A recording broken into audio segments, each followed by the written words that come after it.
Happy Friday, everybody, and welcome to this special live episode of the Geek Buddies! Hey! Yeah. We had so much fun last week going live on Friday. We're going to do it twice. We did it the second week in a row, having some fun here live as you guys are winding down your days. We're here to entertain you, talk about all the stuff going on in the world of entertainment. First hour, we're going to be doing a regular show and then taking a quick break and jumping into our spoiler review for Andor episode 9. That's what's going on here. But first, let's introduce ourselves. I'm the Outlaw John Rocha, writer, producer, and host here on the Geek Buddies. I am Michael Vogel. I'm a writer and producer of animated TV shows and movies, and I am enjoying a nice Friday afternoon glass of wine because I finished all my work for the week. And this is Shannon McClung. I'm an animation writer and a television actor where I'm having a giant double right now because I have not finished my work for the week, which includes writing something for Michael Vogel. Oh, there it is. Chop, chop, McClung. Chop, chop. Chop, chop. What are you doing taking a break for a couple hours to do this show? And big shout out, of course, to Carbon Health, who continues to power and sponsor us here on the Geek Buddies. We just signed a new contract with them, re-upping their support of us for the next few months into 2023. So thank you very much to Carbon Health. If you have any healthcare questions, concerns, or needs, head on over to carbonhealth.com. Get them checked out. Download their app as well to have a doc in your pocket for any of those questions, concerns, or needs that happen on the go. So we got so much to get into here. We got a lot of casting news. We got some trailers to talk about, some J.K. Rowling news, and our main topic is going to be diving into Wonder Man, this big casting here with Yahya Abdul-Mateen II taking on this role and what it means for the Marvel Universe. Because you may not know this if you're not a big comic book reader, but Wonder Man has a lot of tentacles that lead out to a lot of things that we're going to be seeing in the next few phases. So it's going to be fun to discuss that and what it all means in our main topic. But that's how the show works. Each of us brings up a geek news item and we talk about it amongst ourselves for your entertainment. And we take that break and talk about our main topic when we get to it. Streamlabs and Super Chats are open. It's Friday. You're feeling good. Come on. I know you just got paid. Send in your support and your questions, thoughts, and comments on Streamlab and Super Chat. I've pinned it in the chat there for you all. It's also in the description of this video. So send in your love, send in your support for us as we come to you live for another Friday. So, Michael Vogel, please to kick this one off. What do we got? I thought you were doing casting. All right, I'm kicking it off here. Let's get into some casting. Let's do this thing. All right. We already mentioned. By the way, ladies and gentlemen, two of the three Geek Buddies are drinking right now. Listen, I just had some fantastic barbecue at Phil's. I can't focus right now. I'm in a food coma. But here, listen, let's get into these things. We got a lot to get into in terms of casting. Let's start with Marvel here. As we mentioned, Yahya Abdul-Mateen II, Wonder Man. We'll push that to our main topic. But we also had Joe Locke getting locked in here, so for lack of a better term, for Agatha, the series coming here from Marvel. That is so soon. Also, Aubrey Plaza is a part of this as well. So real quick, let's deal with that. Gentlemen, thoughts on this idea of Agatha spreading out here, bringing all these people into this situation? Are we getting the kids back? And what role is Aubrey Plaza going to play in all of this? Mikey? I mean, look, I have no idea what role Aubrey Plaza is going to play. I'm excited she's cast in it because I think Aubrey Plaza is always a delight. I think she's a lot of fun. Whether she plays another witch, whether she, whatever she's doing in this, I'm happy to see Aubrey Plaza enter the MCU. That being said, the big story is Locke from Heartstoppers coming in here. Adorable little gay guy. If you watched Heartstoppers, he stopped your heart. It was the sweetest, most adorable show on Netflix. If you were a gay guy, if all my gay friends cried, but I'm crying right now because him being in this is some Wiccan. This is I will put my money on it. He is Wiccan. He is Wanda's child grown. I think I think that whatever's going to be going on in Agatha, Coven of Chaos. Is it Coven of Chaos now? It was House of Harkness. Yeah, Coven of Chaos. Yeah, Coven of Chaos. Yeah. House of Harkness was a better name, but I'll take Coven of Chaos. Agreed. But it really does seem, Agatha in the comics was very much tied to Wanda and her kids. Whatever's going on here, I think this is how we get an older Billy and Tommy, and I think that this is just one step closer to Young Avengers. I know Johnny's gonna get real excited in our main topic and tell you how stoked he is for West Coast Avengers. I am all about the Young Avengers, and it's one step closer to the most epic gay romance that we are going to see in any superhero movie in the next decade, Wiccan and Hulkling. So I am, out of all the casting, and obviously I'm excited about Wonder Man, I'm excited about other things, his getting cast in this is the thing that I'm most excited about. Okay, Shannon, thoughts on this? Joe Locke, thoughts on Aubrey Plaza, thoughts on the cast expanding here in Coven of Chaos? So I didn't watch Heartstopper, so I have no familiarity with the work of Joe Locke. I did hear the celebration across the Twitterverse when it was announced, because a lot of people are familiar with him. I mean, there are some folks that have speculated that he's Agatha's son, Nicholas Scratch. Do you think that is a no-go, Vogel? Is all your money on Wiccan right now? I'm not saying it's a no-go, and he might be, and I'll be very disappointed, and I'll eat my words, but you look at that kid, and you look at Wiccan, and it just feels like it's right. Okay. But we'll see. I could be totally wrong. Like Wiccan's gonna pop up somewhere else, and it's gonna be played by so and so, and I'll be like, well, okay, I guess he's Nicholas Scratch. I'm still excited. He's a good actor, but I'm hoping for Wiccan. Well, to Aubrey Plaza, obviously, like most people know her as April Ludgate from Parks and Rec, and we've seen repeatedly how funny Aubrey Plaza is. But over the last few years, we've gotten to see what a skilled dramatic performer she is. Especially recently. I mean, it's still only one episode in, but the second season of White Lotus, on HBO Max. I mean, I don't think I've ever seen her between that and Emily the Criminal, which came out this past year, which was a smaller indie film. I've never seen her so dialed in dramatically than these last two performances. So obviously, I think Coven of Chaos, I think it is going to have a lot of humor. I don't think you have Catherine Hahn lead a show with zero humor. So I think it is going to be funny. But at the same time, knowing what Aubrey Plaza can bring to it dramatically now, as we've seen what Catherine Hahn can bring to it dramatically, it's shaping up to be a very, very exciting series. And there were some other cast members announced recently, but they're not announcing any, like, who they're playing. Like, all we know right now is that Catherine Hahn is Agatha.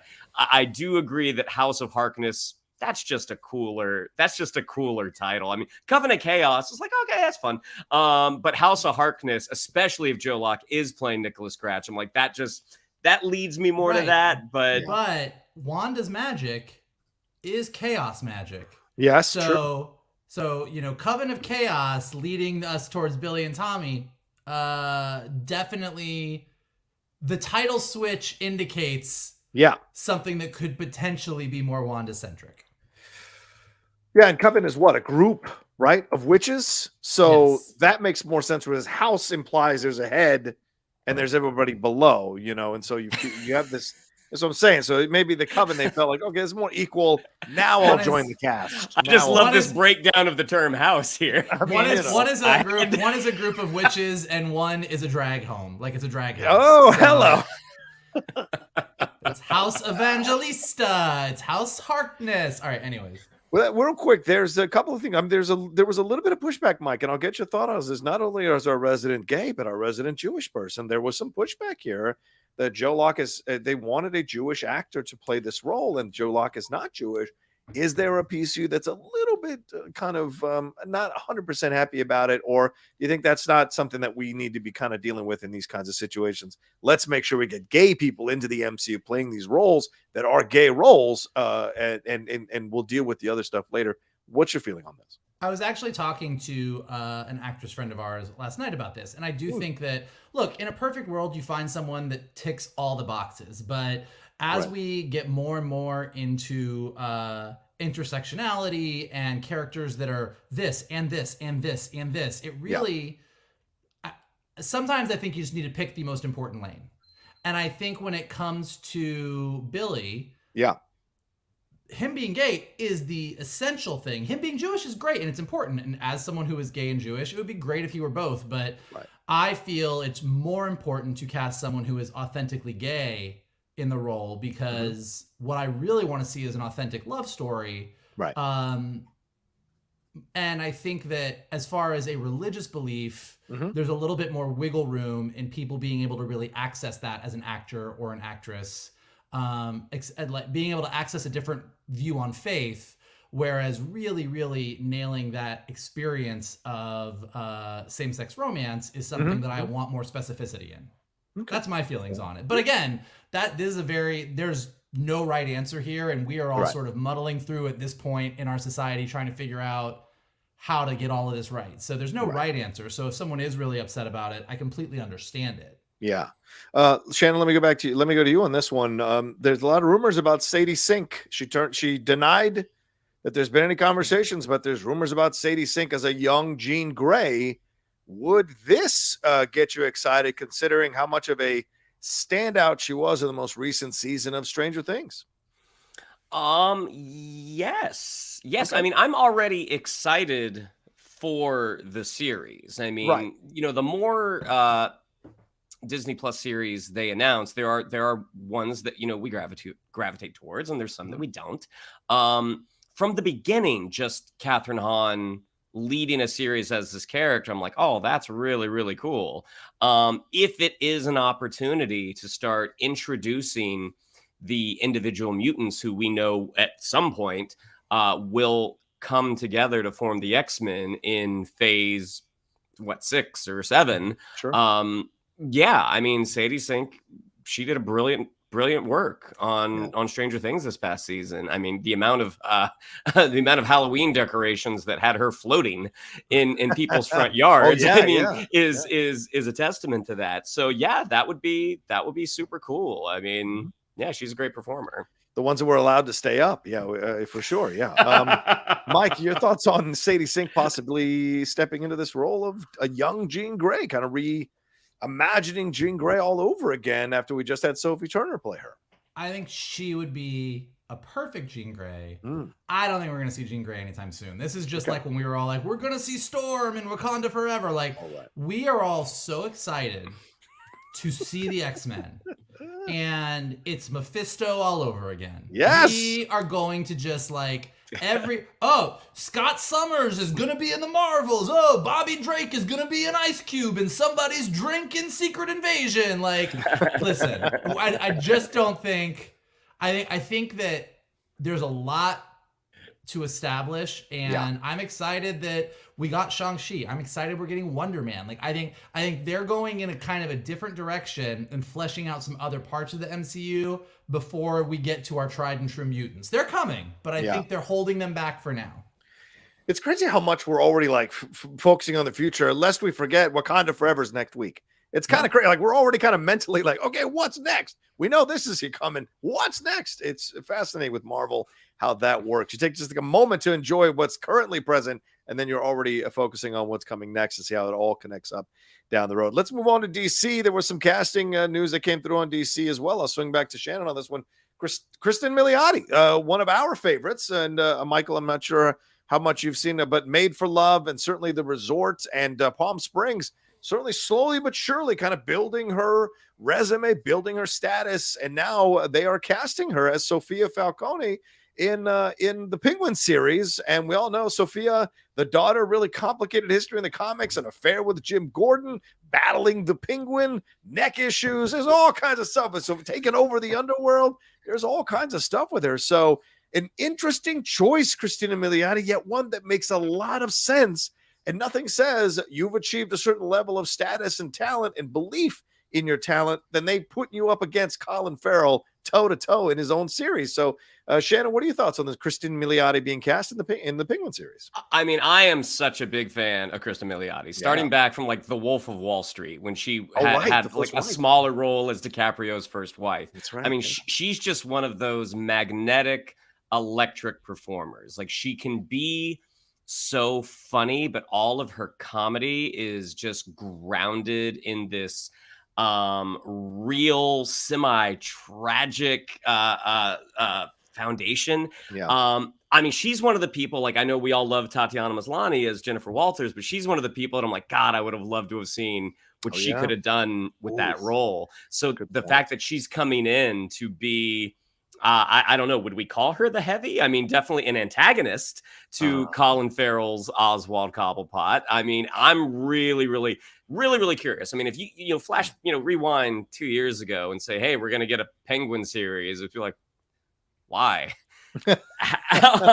On the heels of the Batman and then this casting announcement, I'm like, awesome. This show, I'm very excited to see what she does with it. Right. What do you think there, Mike? Christina Milioti stepping in here to play the legendary Sophia Falcone. I mean, I do think she's great. I think she's an awesome actress, and I think it's really interesting that that's the role she's playing. I've heard from a few people at Warner Brothers that the scripts for the Penguin are just fantastic. Like, wow. I've just heard they are just banger scripts, like really good. Like, everyone's like, oh, yeah, this is gonna be a great series. And I think really getting to see Colin Farrell sort of stretch his wings in the role, and really get a deep dive. We for all that we got Oswald Cobblepot in the Batman. Yeah.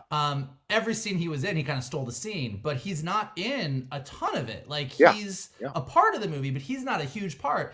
And so really focusing on what happens in sort of this power vacuum after Carmine Falcone is killed. And Oswald Cobblepot was kind of his right-hand man. And now you have his daughter showing up. Like, there's definitely a who gets to run things kind of vibe is what I'm sensing here. And I think it's going to be really fun to see how it all pans out. Yeah, agreed. I'm curious to see how this is all going to play. What elements from the multiple stories she's been involved in that they're going to weave into here to the overall narrative of the series and make it work. Because her and Penguin have a long history of going at it, and you might find yourself cheering for Sophia. We've already done the cheering for Penguin thing in Gotham, so I wonder if they're doing this to kind of balance things out. Would you cheer for Colin Farrell, or are you cheering for her? So this is going to be fun to explore that, because they're both criminals. So it's going to be a fun way to how they make that come down. I hope it is, at least by the time it's all over, for sure. So yeah, some good casting there. Another piece of casting news. Let's move on to Star Wars. This one we broke yesterday on the Hot Mic. Jeff Snyder more accurately breaking it on the show, talking about Dafne Keen, X-23. I swing back to you, Michael. X-23 in the Acolyte, joining Amanda Stenberg there in this series. So, and his Dark Materials will be wrapping up. At least I imagine her part will be wrapping up next year in the third season. So she'll be free and clear to be a part of this. Does this excite you for her to be back into go to the Star Wars universe and be under that umbrella that also includes Marvel and the Fox Marvel stuff and possibly X-23? So what do you think about all of this? I think she's a fantastic actress. I mean, obviously in Logan she was great, but I mean in his Dark Materials and the things that she's done since then, I think she's a really interesting actress, and so I'm definitely excited to see what role she's playing. It's a really interesting cast. For me, the thing about the Acolyte that's the most interesting is this is the first live action Star Wars project that's taking place closer to the era of the High Republic. It's the end of the High Republic era, but this is a whole different era of Star Wars than we're used to. So I'm really intrigued to see what this world is. Like, the Coruscant of the High Republic is different than the Coruscant that we're seeing in Andor. But it's still Coruscant. And, I think it's interesting as I was reading about you guys breaking the story on the Hot Mic, and I was thinking about the show, it just really, I realized how much Andor has raised the bar for me on Star Wars shows. That I have a higher expectation for the Acolyte now because of what's been happening on Andor, which we'll talk about in a little bit. But but I mean, one of the things that's the best about Andor, and again, we'll talk about it in a little bit, is the casting. The casting on Andor is just flawless. Everyone is perfect. And so looking at the casting announcements that are coming out for the Acolyte, at least that part so far is very encouraging. Okay. All right. Shannon, your thoughts on Dafne Keen joining the Star Wars universe and being a part of this Acolyte series? I mean, super exciting. I'm not a big fan of his Dark Materials show, but it has nothing to do with her or the majority of the cast. I think everyone in it did a really good job. The story itself just didn't really hook me. But watching the intensity she brought to X-23 back when, she's still a kid. She's only like 18. Watching what she was able to do then and fast forwarding to where she will have 3 seasons of a show, a lead on a show under her belt, thinking about what she's going to do. Like, I can already see it in the comments. Like, is she a Jedi or is she a Sith? I'm going Sith. I mean, that's it's kind of Sith, right? Like, she's gonna be a Sith. I mean, that's where my head went, or a Jedi that perhaps becomes a Sith. I mean, obviously, this is just fanboy speculation at this point. But I mean, just knowing what a young and exciting performer she is, I mean, her presence in the series only helps it. And thinking about like what Vogel was saying about how Andor has really raised the bar. Now, this is complete internet speculation, but people were talking about, theorizing rather, that Andor is what Tony Gilroy and his crew were able to do when everyone else was paying attention to Obi-Wan. That they were able to do this incredible show. And knowing that we have Mando season 3 coming, knowing that we have Ahsoka coming, and thinking like, okay, while they're focused on that, they might be crafting a really, really exciting Acolyte series. I mean, that's not to say that Mando and Ahsoka are going to drop the ball by any means. I mean, listen, I was talking to a guy on Grindr the other night. Oh, well. And he told me he had read the Ahsoka scripts, and they were the best scripts he'd ever read. And if you heard it on Grindr, it must be true. Did he say this as a means to get you to meet up? He did. Michael, you fell for it. I mean, oldest trick in the book, Michael. I didn't meet him yet. I mean... I'm just saying I heard on Grindr. That's, I'm not Jeff Snyder. I don't have a hot mic. I'm a gay guy living in West Hollywood. I got Grindr. You know what?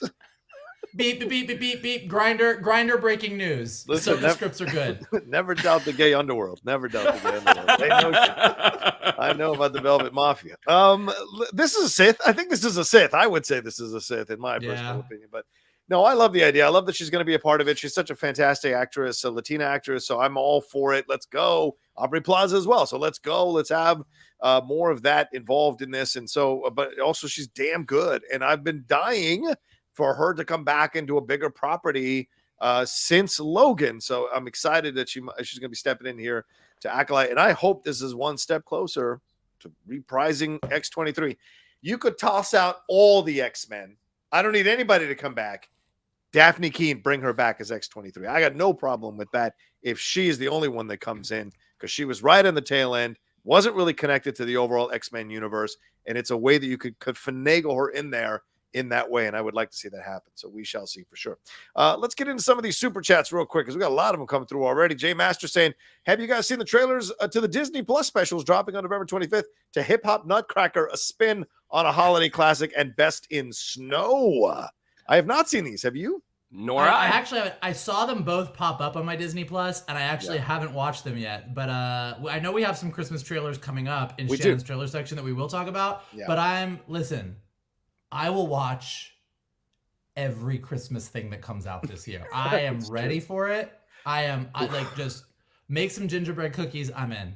More than any year ever.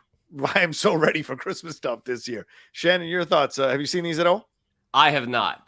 This is the first I've heard of their existence. But I also have not been on Disney Plus. I've been on Apple Plus recently, catching up on For All Mankind. Oh right, I know you tweeted. I have the text messages to prove it. Oh my gosh, it's so good. Not Christmassy, but very good. Yeah, true. This Philip Bryan says, I am rehearsing to play an adult Ralphie, the storyteller at the local dinner theater. Fun. My question is, what are your thoughts on the Christmas Story Christmas trailer?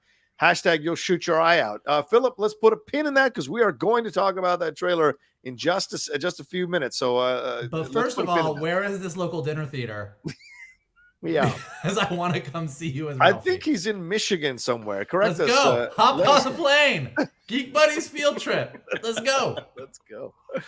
Jay Master also saying, also to note, after Deadline broke news, Aubrey Plaza joined Agatha Coven of Chaos, and the next day, Deadline broke news, Ali An and Maria Dizia also joined the cast as well. So yeah, expanding this cast out, much more diverse cast, very fun and interesting to see what we're going to create here in Coven of Chaos. Good call in there, Jay, for sure.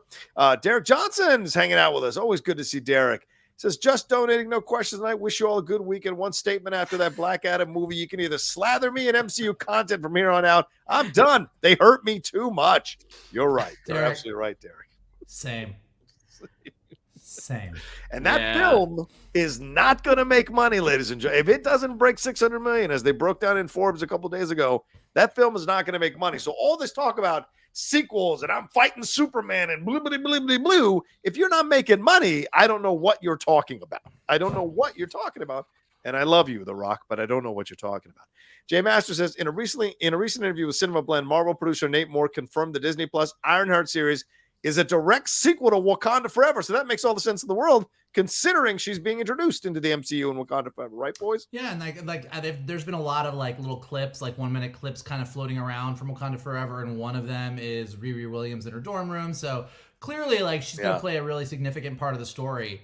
And, I'm stoked about it. And, again, not to compare, but the way that Marvel is just the movies are leading into the series and the series are leading into the movies, they've got it figured out. They've really got a good system going, and sure, they they risk sort of overexposure because of all of the content, but so far I'd rather have that than the other guy.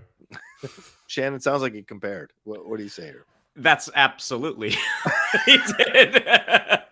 Not to compare, but I'm about to compare. No offense, your mother has a mustache. No offense. You can't say that after you say no offense. You say tomato. Dave Hornack says, I just want to say how great the Geek Buddies are. Love the amount of content and great discussions. Keep it going, guys. Oh, thank you, Dave. Very kind donation from Dave. Jay Master says, did you guys see the reports going around that Black Adam got banned in China? This could be a major flop for Warner Brothers Discovery. Yeah. Why did it get banned? I don't know why it got banned. There's no gay kisses, so I don't know why. China was just look, guys, it's bad. It's just bad. You don't want to see this. You don't want to see this. We're gonna put our foot down with this one. We're out. We're out. Yeah, I'm only seeing it on some of these smaller websites, so I don't know if it's true. If it is banned that is bad though. I mean, look. It is funny. I don't not to knock on Black Adam like that, because when a movie gets banned in China because of a gay kiss or something, we're like, fuck yeah, stick it to them. We're gonna do what's right. And then when something like Black Adam, you're like, oh well, I guess you're gonna fail. But it is, I mean, everyone, that China market is such a huge, it is just massive amounts of money. So it's a challenge. I mean, it's a challenge to navigate the China of it all because it is just such a huge market. Yeah. I'm not trying to spread any rumors here. This is off Reddit, so I don't know. I'm not going to put any credit until there's an official announcement. But the rumors are that the reason it has been banned in China is because Pierce Brosnan was bearing Dalai Lama's insignias in a recent interview, and Chinese Marvel fans allegedly used this to rally to have the movie banned there. So I don't know if that's true or not. But that's what I'm reading on some of these smaller websites, that may be the reason. So that would be crazy if that is the actual truth of what happened, because that kind of messes things up for their money. So for sure. So and that has nothing to do with The Rock, considering he's not the lead in the film. So we shall see for sure if that's the truth or not. Ooh, girl. Let's see. Carol says, just want to say thanks for doing a live show. And also, Vogel has excellent taste. I don't think you guys watch DC Titans, but season 3 just started. And I recognized your friend Jonathan Gabay as a producer. It's one of the few DC properties I really enjoy. Oh my God! Is this Jonathan Gabay? I will tell Jonathan. I will tell Jonathan you said so. Yeah. I actually stopped. I think I kind of fell off somewhere in near the middle to end of season 2. So I did see that season 4 just dropped. I kind of at some point I'm gonna have a hungover weekend where I just ride that out and catch up. But. Okay. Fair enough. Is it? Because season 3, Tim Drake was introduced, right? I think so, yeah. Mm-hmm. Okay, yeah. I think I fell off a few episodes into season 3. The thing with Titans is there are some really good performances and there are some great moments, but it is kind of flanked by some stuff that is kind of difficult to get through. And as thrilled as I was to see some of those characters on screen, the overall, I couldn't get through it. I feel bad for Titans a little bit. Titans suffers from a worst possible timing scenario. Okay. Like Titans was like, hey, CW can only do so much, but we can really push the envelope of what we can do with a superhero show on TV. Like we can be darker, we can be more violent, we can really like just push the envelope. Let's see what we can do. And meanwhile, Marvel was like, cool, we've got like all of our celebrities and we're like launching everything. So cool. So Titans kind of exists in that it's CW plus. Yeah. But it's Marvel Disney Plus minus, which sucks for them. You had me, then you lost me. Okay, let's take a quick break. We'll jump into our next section here of trailers right after this. That's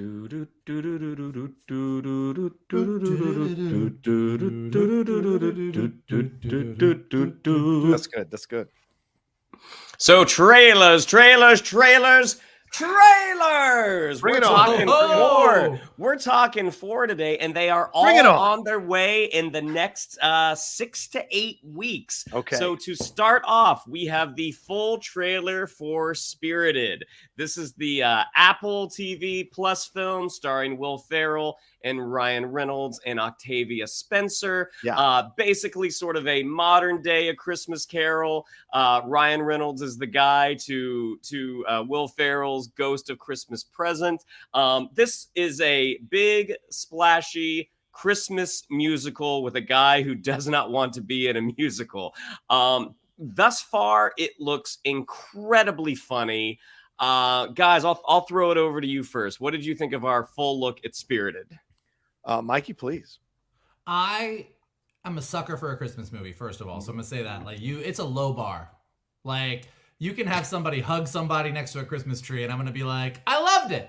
But I do think with this one, I kind of watched it and I was like, it's an interesting take on A Christmas Carol. But if it wasn't for Ryan Reynolds, Will Ferrell, and Octavia Spencer, I'd go, yeah, I'll probably watch it at some point over Christmas. But those three being in the movie just sort of elevates it. You know, like watching them all together kind of play off of each other. I'm like, all right, like this was like a cute idea that kind of got amped up to the next level just based on that cast. So it looks fun. It looks silly.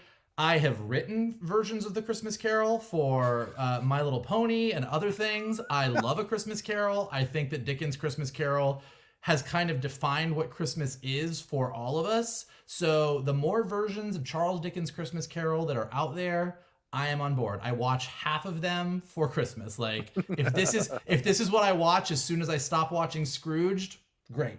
I'm on. Done and done. Yeah, I mean, I like the cast here with, as you said, with Ryan Reynolds and Will Ferrell and Octavia Spencer. But the trailer, when you watch it, so I did a trailer reaction to it yesterday. Did nothing on my channel, but I thought I'd do a reaction anyway.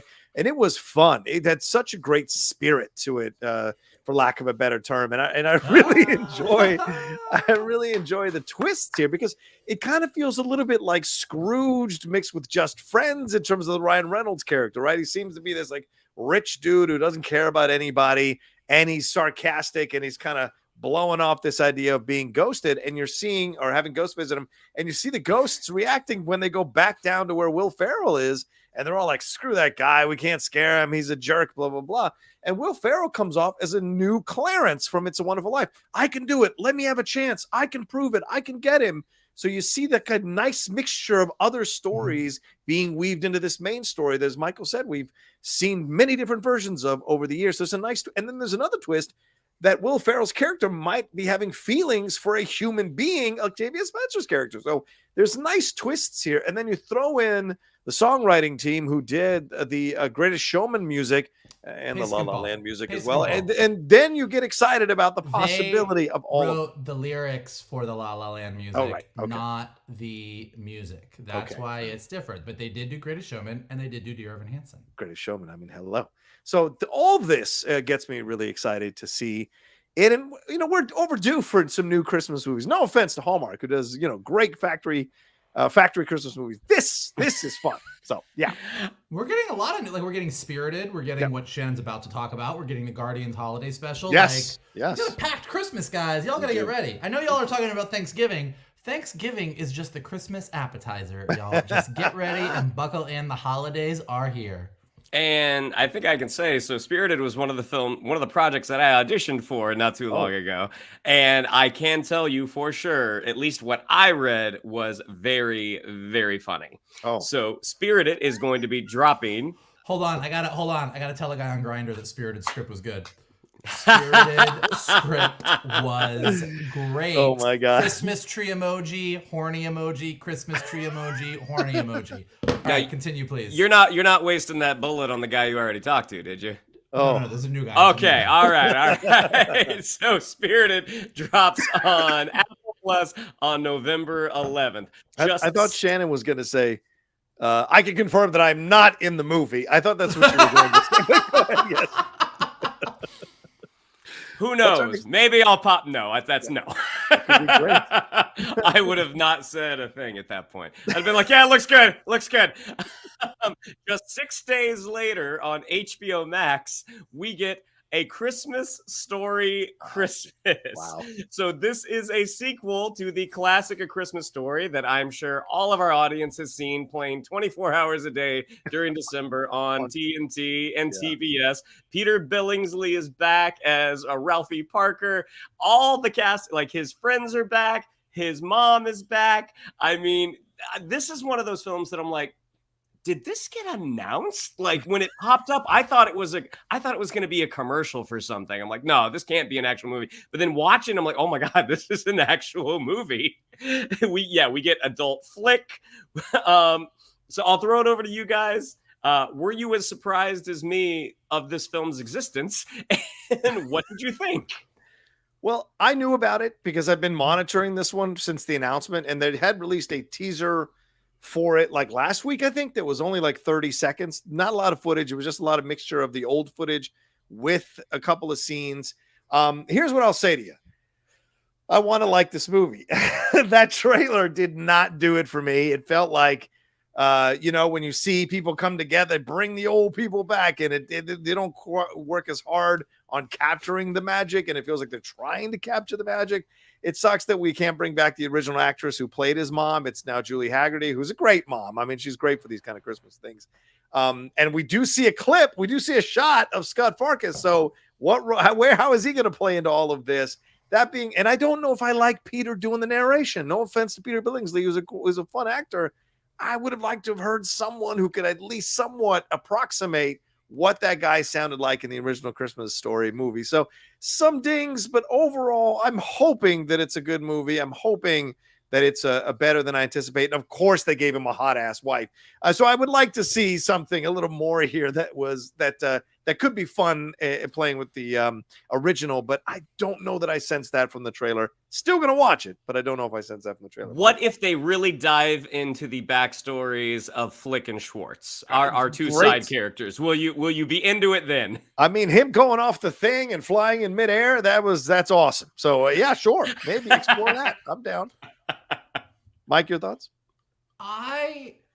Christmas Story is such a weird movie. Like Christmas Story is not like it doesn't have a structure that even makes sense in modern movie making. It's just a bunch of things that happen, and it's this movie that is just very sweet and quaint and feels like it's from a different time.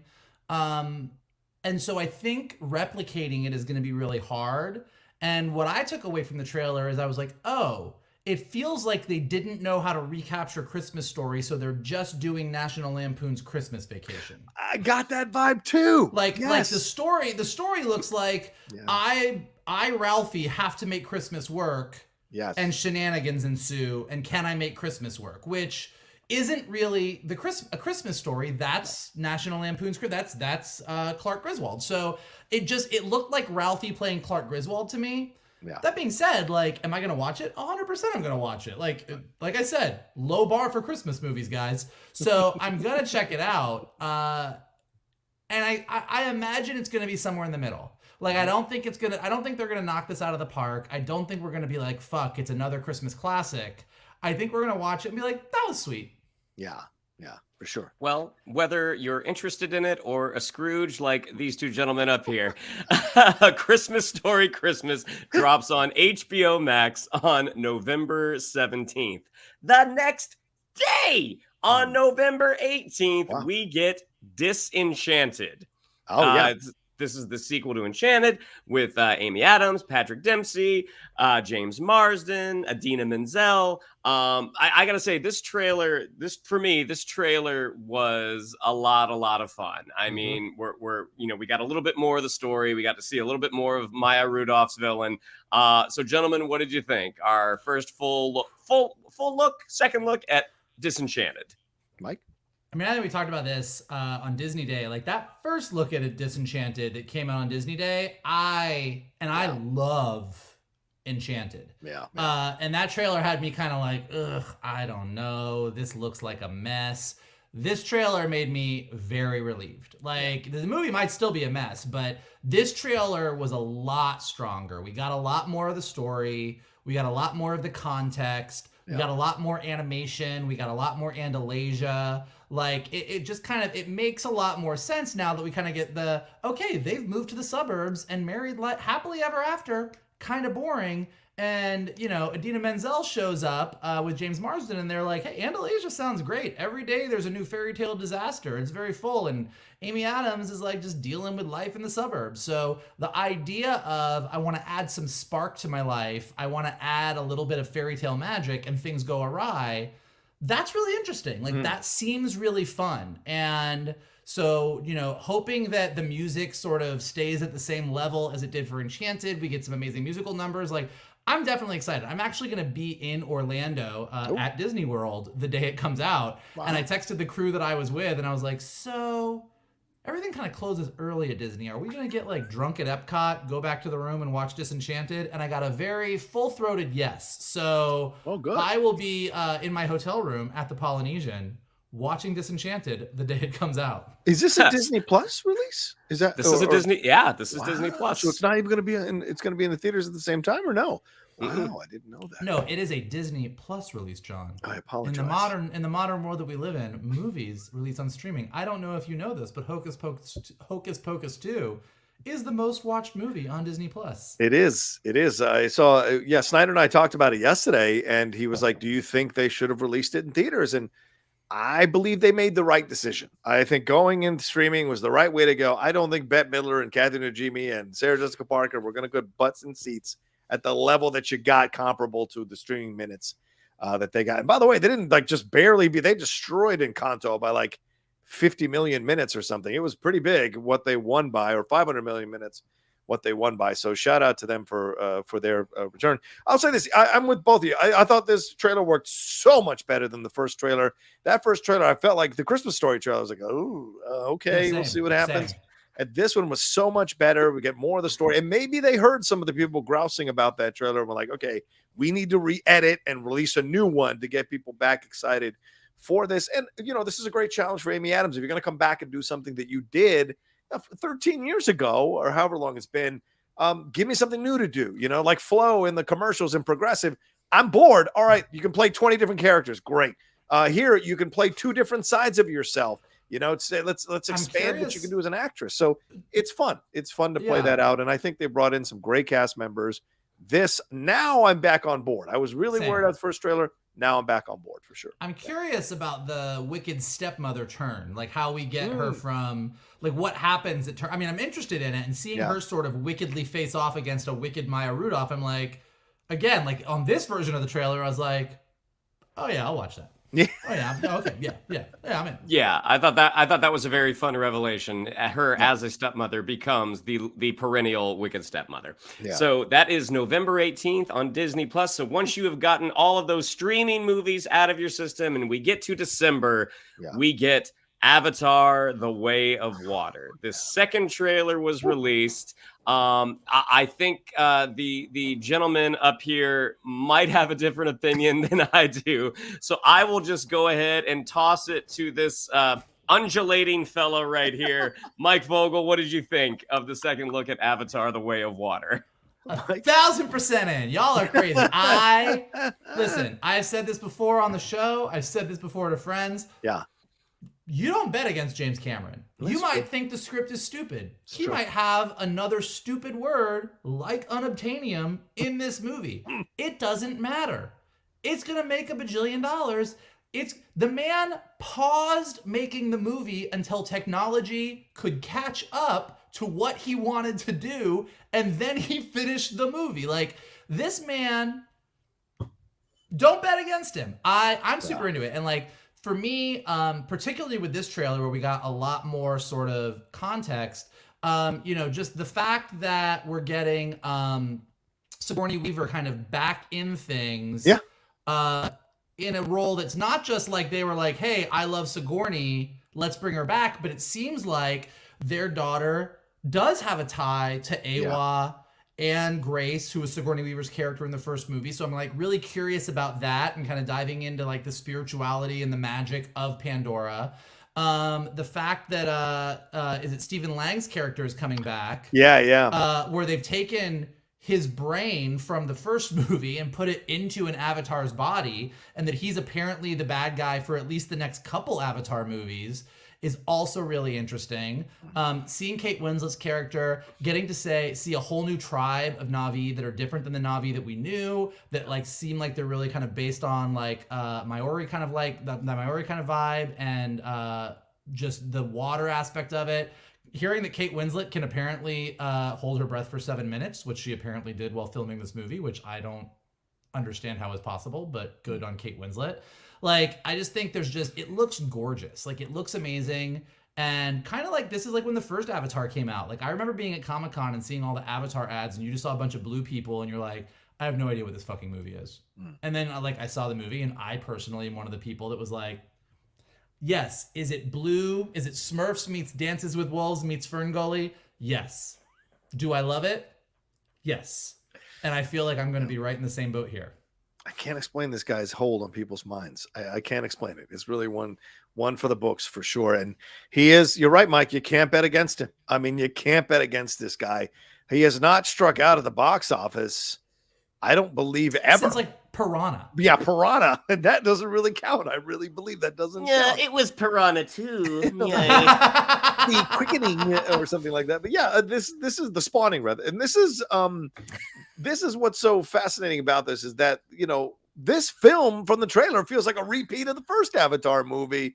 The bad people are coming after us to destroy our culture, destroy our lands.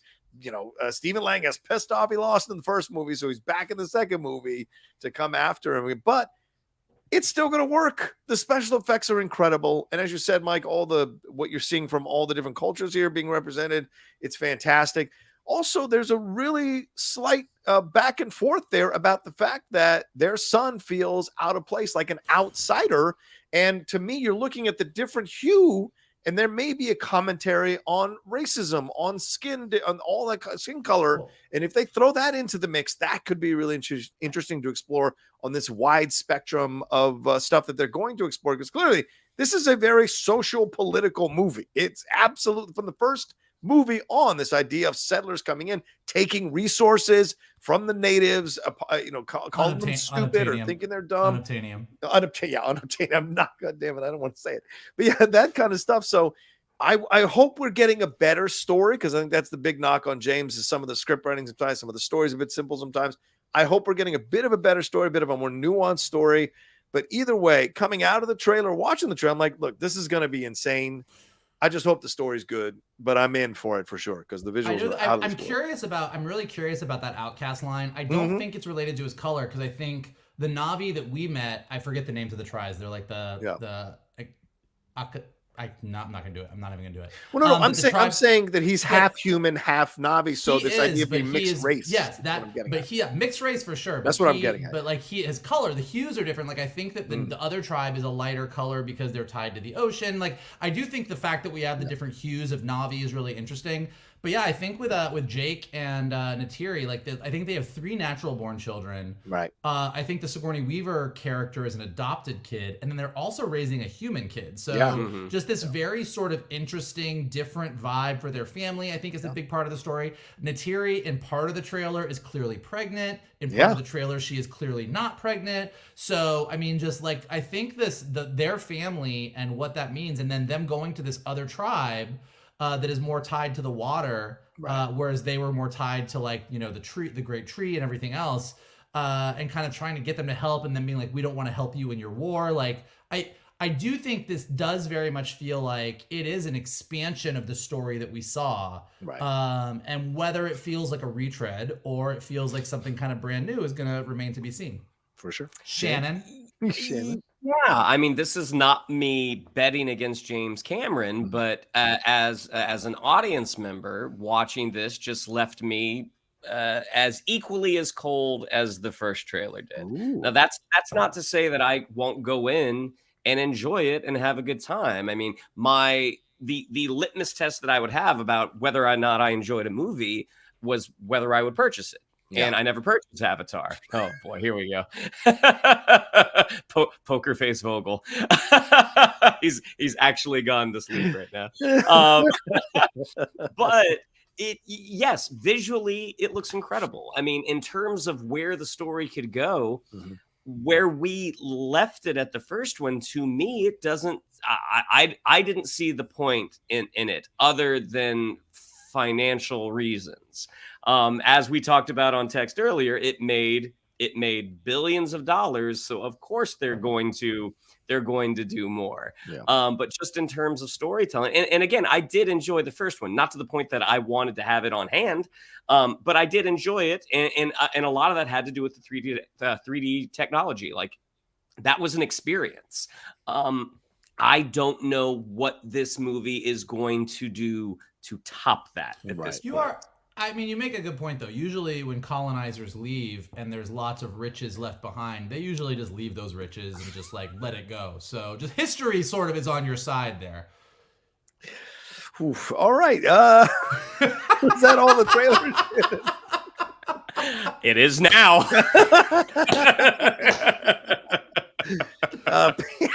Paige Chowdhury says, 3 hot gentlemen talking geek. Have a great day. Oh, thank you, Paige. That's Go on. And Mike's H says it should be Avatar 2, The Search for More Money. There you go, Mike. Good shot there. Props to you. All right, we're going to take a quick break. Then we're going to jump into some J.K. Rowling news, and keep sending in your Streamlabs and your super chats. I have the banner there going on for anybody who wants to send any Streamlabs there here as we go along. And there's 315 of you watching right now, so please hit that like button as you're watching us. If you're watching us later, a lot of you do, hit that like button and leave a comment down below as well. Helps to raise the visibility of the show. All right, we'll take a quick break. Right back right after this. I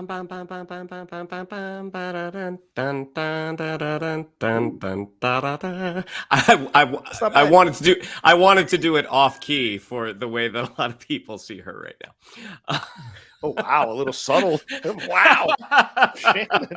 I'm not that musically gifted to be able to suss that out. Oh my God, Salvador Dali over here. All right, Michael, what do we got?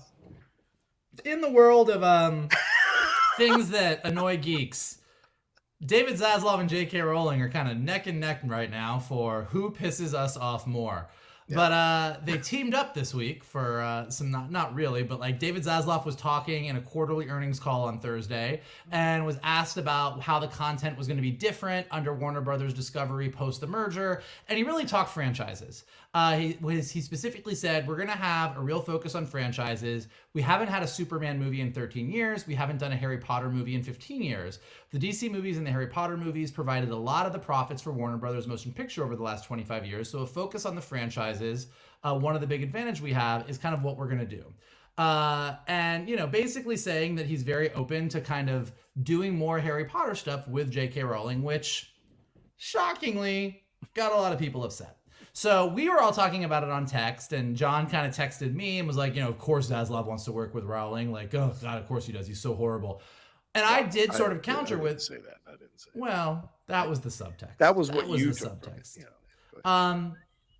But and like it's an interesting predicament because Zaslav, any corporation wants to make money. Yeah. And it is undeniable that Harry Potter, when you look at all of what Warner Brothers has as a potential to make money with, Harry Potter is one of those things. It is a franchise that, stupid Fantastic Beasts franchise aside, it works. It is something that is beloved. It's still beloved. Parents still read those books to their kids. Those movies are still very well liked. The Harry Potter special that came out was very well received. Yeah. all that being said, J.K. Rowling is horrible. Well, I know not everybody listening to us agrees with that, but in the way that J.K. Rowling talks about the trans community and talks about a lot of the things that she talks about, it definitely rubs a significant portion of her fan base wrong. And so the question is it good business or is it bad business for Warner Brothers to continue to work with J.K. Rowling? And I think that's a really complicated question that kind of brings up the world that we live in today. So, gentlemen, what are your thoughts about this? I have so many thoughts connected to this because I text you guys. He's like, of course, because Zaslav is chasing the money. That's all he cares about. And clearly, as we're seeing what he's doing with all the elements of this empire since he took it over, it's very clear what side he leans on, at least in my opinion. And money is what drives that side that he leans on. So to me, it's not a surprise that he wants to work with J.K. Rowling. Okay, and it's no surprise that J.K. you're gonna have to pry the Harry Potter franchise from her cold dead hands. She is not going to sell that thing for $4 billion like George did. There's no way she's going to do that. She's going to, that's the only thing she has to connect her to relevancy. No one buys her other stuff. No one buys her other books. No one making movies out of her other books. It's not that big of a deal. Harry Potter is the thing. That being said, though, I get that you have to work with her. The thing is, we've already seen them work with her. May I present to you, Your Honor, Fantastic Beasts, that entire trilogy. She wrote every single one of those screenplays. So here's the thing that Zaslav needs to be smart about. If he's chasing the green bucks, you don't have her write any of these things. She can be a consultant. She could, like George R.R. Martin was for House of the Dragon, have her be a consultant, but she cannot write, and Lord God, she cannot direct any of these installments if you're going to bring them back. And the thing is this, those actors have all come out and were very clear about their issues with J.K. Rowling. Daniel Radcliffe, Emma Watson. I don't know if Rupert Grint came out and said anything, but I imagine that he did. So this idea, Ron Weasley's did. He just was like, I don't get involved in these things. But like, if you're going to bring them back and keep going with their stories, because he said, I want another Harry Potter. He said Harry Potter film, not film from the Hogwarts franchise. He said Harry Potter film. You're going to have to do a lot of conversations here, a lot of smoothing over of the edges, and I wonder if that's going to be worth it in the end. And if they're going to stand their ground, kind of like the Friends cast did against NBC, and say, we're not coming back unless all our demands are met as a group. So I wonder how that's going to go down. So those are my questions. I'm not surprised that he wants to work at JK. It's money, and they haven't done one in a long time. I get the logic. But Fantastic Beasts, she didn't do so well. So you've got to make some changes if you're going to do that. Shannon, what do you think? Yeah, not a surprise at all that he would want to find a way to continue that franchise. But I think what he is maybe not considering is with those books, they reached a very natural conclusion. Yes, right. So to kind like, what is the story? Yeah. Now, I've not seen the play. Cursed Child. Yeah, the Cursed Child. So I can't say where the story goes, but as you pointed out, in my opinion, very correctly, John, her second go round in the universe she created has not reaped the whirlwind of profits that they were probably expecting, or quality, or quality, 100%. I mean, there's writing is hard, and sometimes you only got one really good idea in you. I mean, look at George Lucas. I mean, subtracting THX 1138 and American Graffiti, which is all at the beginning, Yeah. And Willow. Sure. I mean, maybe but what did he do after Star Wars? What did he do? More Star Wars. I mean, that's what he did after Star Wars. But hold on, that's not entirely like what did How George is that Lucas not? do? What did George Lucas do after Star Wars? He literally revolutionized the film industry. He revolutionized film editing. He revolutionized special effects. Like George Lucas. What did he do narratively? But that wasn't that is the point. But it's not. But I'm just saying, let's not knock George Lucas down because we're knocking J.K. Rowling down. No, I'm not knocking him down. I'm saying narratively, he did not the thing that he did after Star Wars was Red Tails, that he was really, really excited about doing for a long time, and it did not it did not produce the results that I think he was expecting. Obviously, he has a hand in Indiana Jones. That fourth movie, that didn't do great. Or, I mean, in terms of quality, I mean, it made a lot of money, but there comes a point where, I mean, maybe the idea well is dry. Y'all throwing out Howard the Duck in there. I love Howard the Duck. It is so bad, and I love it. I love this Theron and Fiction saying Laura Kelly is screaming right now. Probably. She couldn't join us today because she had plans this weekend with her mother visiting. So she would have joined us though if she had been able to. All right, Shannon, was that it on your end? Well, no, but that's just to go to say that J.K. Rowling had an incredible idea that she told a massive story over 7 books, which translated into 8 very successul films. Yeah. Her dipping her toe into that same well did not produce those same results. So I would struggle to think that telling a Harry Potter story, trying to continue that story, I think the well is tapped, in my opinion. Okay. So in addition to thinking that Shannon is undervaluing George Lucas's contribution to cinema, I also think he's incorrect here. Like, I think if socially or politically you're done with J.K. Rowling and you don't want to support her anymore, so you don't want to support Harry Potter, that's one discussion to have for sure. I mean, there is that element, whether you want Warner Brothers and David Zaslav to continue to support J.K. Rowling and make more Harry Potter, which puts more money in her pocket, whether you as a consumer don't want to support Harry Potter anymore, I think is one area to explore. But as a business and as a franchise, to say that well is tapped is crazy.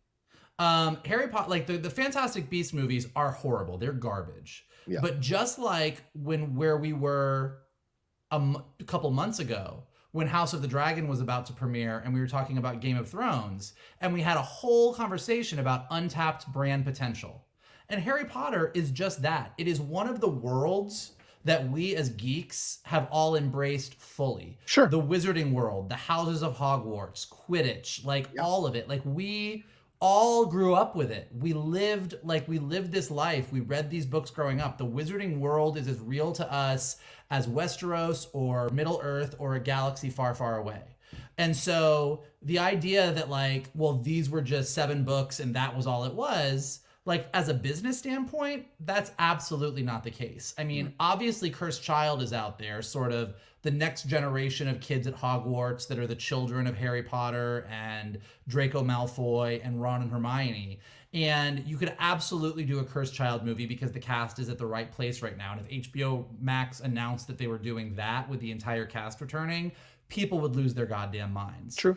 Equally, just like Star Wars does, if you were going to go backwards and say, we're going to do a Marauders series and we're going to do a series that's all about James, Lily, Severus Snape, Lupin, Sirius Black, when they were all students at Hogwarts and Voldemort was slowly rising up, and what happened with them and how they formed the Order of the Phoenix, that's a story that people would absolutely eat up. So the idea that Harry Potter is sort of tapped, I think, is a little bit not correct. I will rephrase. Okay. I think the universe is ripe for story potential. Yeah. What do you think the odds of her giving up that creative control are? That's the thing that I think it all comes down to. And I think because you compare it to House of the Dragon, but he wrote that book before they translated it. So she doesn't have any books that are sitting there that are Harry Potter books that we know of. And so that would be, I think, the situation that would make it markedly different from the House of the Dragons. But House of the Dragon point you're making, Mike, but I take your point in that there is absolutely a lot to explore, a lot of stories to explore in the Harry Potter universe, which I imagine was Zaslav's around the way point that he was trying to make out of respect for JK. But, just like Star Wars, it's got to be other people writing it. I think Zaslav is horrible, but I think I can tell you right now that if Warner Brothers had any ability to do Harry Potter stuff without J.K. Rowling, they would 1,000% double down on that right now. So yes, I agree that I don't know that I trust or desire to have J.K. Rowling tell more stories, but I absolutely, as someone who grew up with it, crave stories in that universe that don't have her fingerprints all over it. Yeah. And there'll be I think there'll be a big pushback and protest if they go forward and create a whole new Hogwarts universe without the approval of Radcliffe or Watson, or there's just something about that connective tissue there that I think you have to make amends there somehow, some way, or else you risk a big PR nightmare, in my opinion. Yeah. Let's hit some of these super chats before we move on. Oh, is there anything more, Mike, on this before we hit the super chats? Okay. This Philip Bryan says, what house are you each in? Ravenclaw here. Yeah, absolutely Ravenclaw. Mike, Shannon? I think when I took the quiz, it was like Griffin Puff. So like part Gryffindor, part Hufflepuff. There is no house called Griffin Puff. That's just what the thing said. Right. I have taken every possible test that you can take, including Pottermore. I am 1,000% a Gryffindor. Yeah. My Patronus is a Swift. And my wand has a unicorn mane at its center. Don't make me pull out my robes. And check.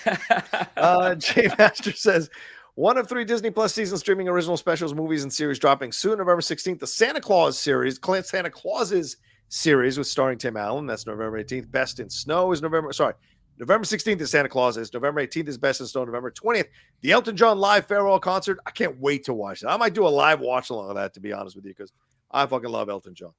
Jay Master continues saying, too, November 25th, Guardians of the Galaxy Holiday Special and Hip Hop Nutcracker. November 30th is Willow. December 2nd is Diary of a Wimp Kid, Roderick Rules, and Disney Pentatonics. Oh, miss me with that. Around the Hot World Holiday Special. And then December 9th, Idina Menzel, Which Way to the Stage, and Night of the Museum, Kamunra Rises Again, which is an animated movie. December 14th, Shannon's favorite show here, National Treasure, Edge of History. And December 28th is Encanto at the Hollywood Bowl, which sadly neither of us are going to be at and miss, which sucks. So, but I'm going to watch literally probably all of that on Disney Plus. So probably. Shan, where are you going to watch all these or a lot of these? No. I'm going to watch some of them, but I'm not going to watch all of them. I love it. Paige says, do a Harry movie about the founding of Hogwarts and the 4 wizards and keep JK on a tight leash. Yeah, good luck. I don't know if you can keep her on a tight leash. Yeah, good luck.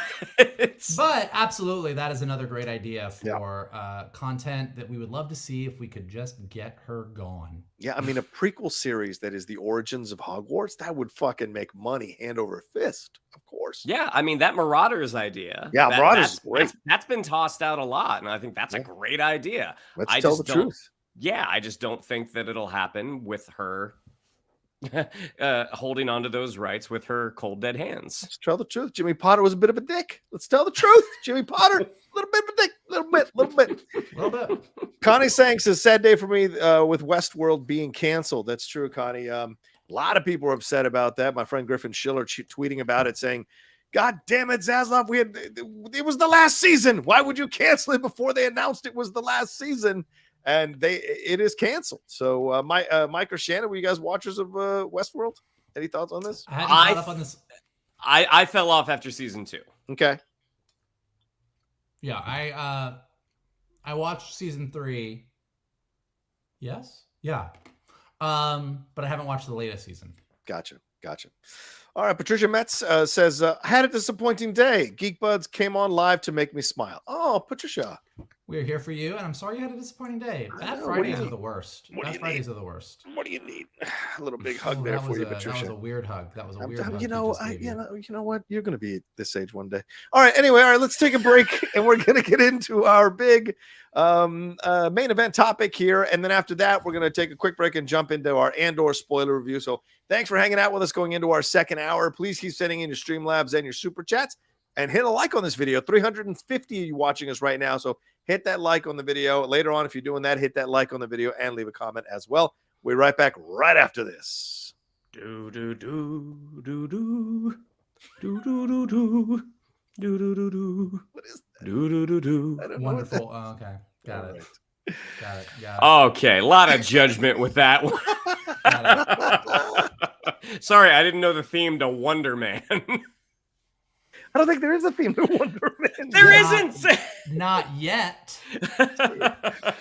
Well, let's get into this news as we were just teasing earlier in the show here. Yahya Abdul-Mateen II has been tapped to lead. This is from Deadline. A number of the sources has been tapped to lead a Wonder Man series here from Disney Plus and Marvel. And remember, Wonder Man's been around for a while. You all might not be aware of Wonder Man, but he's been around for a while, since the 1960s. Stan Lee was involved in the creation of Wonder Man. And he's gone through many iterations here, been connected in this love triangle with Vision and Scarlet Witch. Some people have said he's the original romantic partner for Wanda because of some weird brainwave patterns and connective tissues there. He's had issues with the Avengers before. He's dealt with Doom. He's dealt with Ultron. He's been one of the charter members of West Coast Avengers. And his brother has been a big villain in the MCU universe. He's gone toe-to-toe with Tony. So there's been a lot here involved with Wonder Man, who's always been white in the comics. So an interesting choice to go with Yahya Abdul-Mateen II here, taking on the role, considering he's still Black Manta in the Aquaman universe. Fascinating to see him taking on this big role here in the Marvel universe. So, gentlemen, what are your thoughts on Yahya Abdul-Mateen entering the MCU and what he's going to do with this character of Wonder Man, who's been a stuntman, an actor, an Avenger, has been deprogrammed, brought back to life, has gone through a myriad of experiences in the MCU, and even been involved in Secret Invasion. So what are your thoughts on all this stuff when you think of Wonder Man and Yahya Abdul-Mateen taking on the role? Mike, I go with you first. First of all, he's amazing. Yeah. Like, he is just an A+++ actor. So him coming into the Marvel universe in any capacity, 100% on board. I don't have the love for Wonder Man that you do, but I am aware of Wonder Man. No, not in a bad way. Like, I don't dislike Wonder Man. It's just like he's never been one that I was like, oh, Wonder Man, I'm super into it. Yeah. But he's someone who constantly comes up when people talk about the Marvel universe because he's such an interesting character. And I think he has a really interesting sort of checkered past, and I'm curious as to how they're going to sort of streamline things. I mean, his dad ran a company that was a competition for Stark. Yeah. They used ionic powers to try and make their suits. He was exposed to them. He got the ionic powers. Baron Zemo sort of gave him the powers, and then he became an Avenger, but he was undercover, but then he really wanted to be an Avenger, but then he died, but then he came back. Like, in the typical comic book universe, like, he had like 1,000 things happen to him, and it's very soap opera and over the top and ridiculous. So streamlining him towards what's the most important stuff to know about Wonder Man as this show is coming up. And I think the most important thing to know about him is that he is someone who has Avengers level superpowers. Yeah. Who has a lot of insecurities about himself, and instead of being a big superhero, chooses to be an actor. But even in being an actor, could play a superhero and be a stunt guy, but wants to be taken more seriously. And so I think that as we're looking at like where the Marvel universe is going, particularly after She-Hulk coming out, and really kind of giving a lighter look at superheroes in the Marvel universe and what's going on, I think that the idea of an actor with superhero powers playing, being in movies in a universe that's obsessed with superheroes is very interesting to me. Yeah. Like I think that the ability, we already saw Marvel poke fun at themselves in the season finale of She-Hulk, but I think that a superpowered actor in the Marvel universe, where they are ostensibly making movies about the snap and about the death of Tony Stark and all of the things that we know have happened that they've been living, like, I just think there's so much potential for some really sort of self-referential fun. And John can speak to this more, he is part of the West Coast Avengers, and it really, at this point, does seem like they're going in that direction and creating sort of, with Young Avengers that we talked about earlier, West Coast Avengers, with Secret Wars coming down the pipe, it looks like between Thunderbolts, potentially West Coast Avengers, potentially Young Avengers, in the absence of the Avengers that saved the universe at the end of the Infinity Saga, it seems that there are going to be a bunch of vying teams, perhaps, all stepping up to the plate, and I think that's really interesting. Yeah, the Wrecking Crew. We've got Immortal Man, so the Great Lakes Avengers are now in conversation. So you're right, a lot of craziness For sure. Shannon, your thoughts as you look at Yahya Abdul-Mateen II, remember him in Watchmen? So a guy who's not unfamiliar with being part of the comic book landscape, taking on this role of Wonder Man, who a lot of people probably don't know outside the comic book nerds here who love reading this stuff in Marvel. Yeah, I mean, I don't think he was served well in Aquaman as Black Manta. Nothing to do with his skill. I think he is a tremendous performer. Yeah. But I think what was asked of him was a little below what he can do, and I think we were able to see what he can do in Watchmen. Like he was tremendous, and the great thing that Damon Lindelof did with that show was really burying the lead on him. And because of the first few episodes, he is just he's just the spouse. He's just the everyday run-of-the-mill husband. And then it has this incredible turn where we find out he is actually Dr. Manhattan. And to watch the turn in his performance, is that a spoiler? I mean, that show has been out for a few years. I think we've passed the. Yeah, I think so. Okay. I thought I heard a gasp for a second. Oh no, I was more like remembering the scene, which was so awesome. But I was still remembering you crapping on George Lucas before the break. Oh boy. Oh Lord, I did not crap on George Lucas.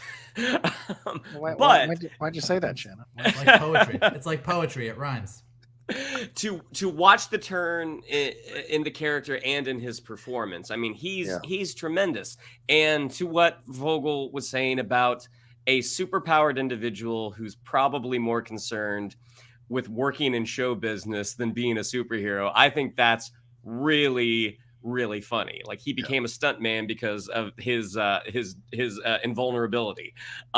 I think that's really, really cool. And the word that we had heard from a few folks that Simon Williams, it was going to be Henry Golding, which I thought was also, I'm like, that's a cool choice. Yeah. I think that the thing that those two have in common is there is just a movie star quality to them that I think will work really well for the character. Well, it's a fascinating character to explore. As Michael, you so well pointed out, there's meta routes that you can take with this guy. You look at the character, the way he's been portrayed, the way he's been shown. It's always with the sunglasses, always with that W, but he goes through a lot of like changes in personality. This dude, this is what always attracted me to him. At times I kind of felt like I was Wonder Man when I was reading the West Coast Avengers. Like if there's anyone I connect to the most, it's that guy. His desire to be accepted, but he's feeling like he never really feels in place. Then he tries to go to Hollywood to become this actor. Going to college with you makes so much more sense now. even then, like he never quite achieves. And then he's even upset. Then he gets kicked out of the Avengers. When Harry Osborn takes over the Avengers, and he's like, "Yeah, it's probably best. It's probably for the best. I probably didn't belong there anyway." So there's a lot of like ups and downs with my man's mental health there. If they carry this, so to speak, if they carry this character out to term, that's what you're going to explore with him. This is such an unusual character for Yahya Abdul-Mateen II to play, because we haven't really seen him play a character like this. Yeah, with the Black Manta, the angry villain, mad, you kill my dad, boom. With Watchmen, much more subdued, much more in control. Other projects we've seen him in, much more kind of a solid actor. Now there could be some real like comedic moments, unintentional comedic moments, the butt of the joke, the hero, the emotional journey, all of this to explore, and changing his heritage to black, a black man in Hollywood trying to make it. That could be fascinating as well to explore in some really interesting ways, and making current commentary, which certainly Marvel has not shied away from doing in some of their series. So this could open the door to a whole new way to look at Simon Williams. And I wonder who they cast as his brother Eric. A lot of rumors during the WandaVision series that the beekeeper guy coming out was Eric, and in the end it wasn't. So there's possibilities here that you can explore with him as well. Because there is sort of like a love triangle, yes, Wonder Man's personality was placed on Vision at one point. Was part of the Vision construction. Yeah, so part of the Vision, not in our version of the MCU, obviously, but in the comics. So it'll be interesting to see if they touch on that. I do think also, She-Hulk, the entire arc of She-Hulk was, I'm a reluctant superhero. Like, I don't want to be a superhero. I just want to be a lawyer. And now you have a character that's like, I don't know that I'm up to the task of being a hero. I just want to be a movie star. Right. And then you've got Hawkeye, who, because, you know, one of the producers who's coming over to do Wonder Man was I forget his name, but he's one of the Andrew producers. Guest. Andrew Guest was one of the producers on Hawkeye. Yeah. And so, you know, Hawkeye sort of has this, you know, I just want to stay with my family. Like, I'm kind of like over all this. I'm trying to just like put it behind me. So the idea of having all these heroes or potential heroes, people with the ability to be heroes that are a little bit more reluctant. And I include White Vision in that, you know, like White Vision is sort of running around being like, look, I don't know what the fuck I am. The last thing I did was have a big talk about a boat with the other Vision. And then I flew away. So, you know, I think that having a team of people that don't quite want to be heroes, and then you look at the Young Avengers, and these are all people that really want to make a difference in the world, but everyone sees them as too young. And then you see the Thunderbolts over here, which are a bunch of people that are, the government is like, well, you're our team, and we're just going to tell you what to do. Right. I don't know. It's all, we've talked so long for about Phase 4 being kind of all over the place, and what does it mean? But as these pieces are dropping into place, it starts to get more interesting. Yeah. With West Coast Avengers, you have already almost the entire original team with Rhodes, because Rhodes was Iron Man, and they didn't tell people that it was Rhodes. They all thought it was Stark for a number of issues in the series till it was revealed it was Rhodes. Hawkeye leads the West Coast Avengers. Mockingbird is what Linda Cardellini was called at the end of the Hawkeye series. And you've got Vision, the White Vision, Wonder Man. You've essentially filled everybody out except for Tigra. Tigra is the only one missing. And even Kate Bishop has been a member of the West Coast Avengers in the past. So there's a lot of ways that you can make this all work. Bro, she's a Young Avenger. Fair enough. But there's a lot of ways that you can make this all work that could be really interesting with West Coast Avengers. And certainly Jeremy has said in a number of interviews, I would love to come back and lead an Avengers team on the West Coast. She-Hulk has been in the West Coast Avengers. Yeah. That could be interesting. Instead of her and Daredevil teaming up, it's her going over to the West Coast and being a part of the West Coast Avengers. And long-distance relationship could be interesting. As long as she can still smash Daredevil, we good. And bad endings. Yeah, I mean, Tigra is the last thing you need. I wonder where, if they go that route, or just replace that with something else. So, all right. Anything more to add on this, Michael or Shannon, that you wanted to kind of discuss or jump into with Wonder Man and Yahya? Just that I think, you know, as we were talking about the X-Men earlier, I really just love how Marvel's not just feeding us what we want. Like, we know, they know we want Fantastic Four. They know we want the X-Men. But the fact that they're taking Phase 4 to sort of build things out in directions that we either didn't know we wanted, weren't expecting.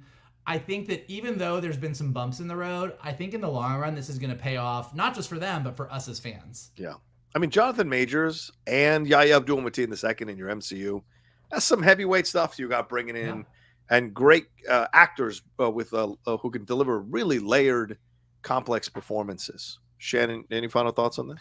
Yeah, I mean, I think Yahya Abdul-Mateen has been, you know, he's been waiting for the thing that is going to launch him to the next level. And I think playing a Marvel superhero is the exact thing that's going to do it. Yeah, could very well be that. And look, we've got Riri coming in to kind of essentially take the spot of Iron Man, so to speak, with Ironheart. But there's a possibility that you still need that Tony Stark energy. And with Tony Stark gone, do they kind of adjust Simon Williams' personality to be a version of the Tony Stark in the MCU instead of going down the actor route necessarily? He takes over his father's empire, and maybe he's kind of the new version of Tony Stark. I don't know. There's a lot of ways you can go with it for sure. I hope he's the actor. I think they're gonna go actor just because it's such a different. Yeah. You know, like Rhodey fills as War Machine can kind of fill. He's not exactly Tony. No one's quite as smart as Tony, but we know that we've got Reed Richards coming. We've got Hank Pym in there. We've got our geniuses. Yeah. We don't have a superhero actor. Yeah, right. We don't. You're absolutely right.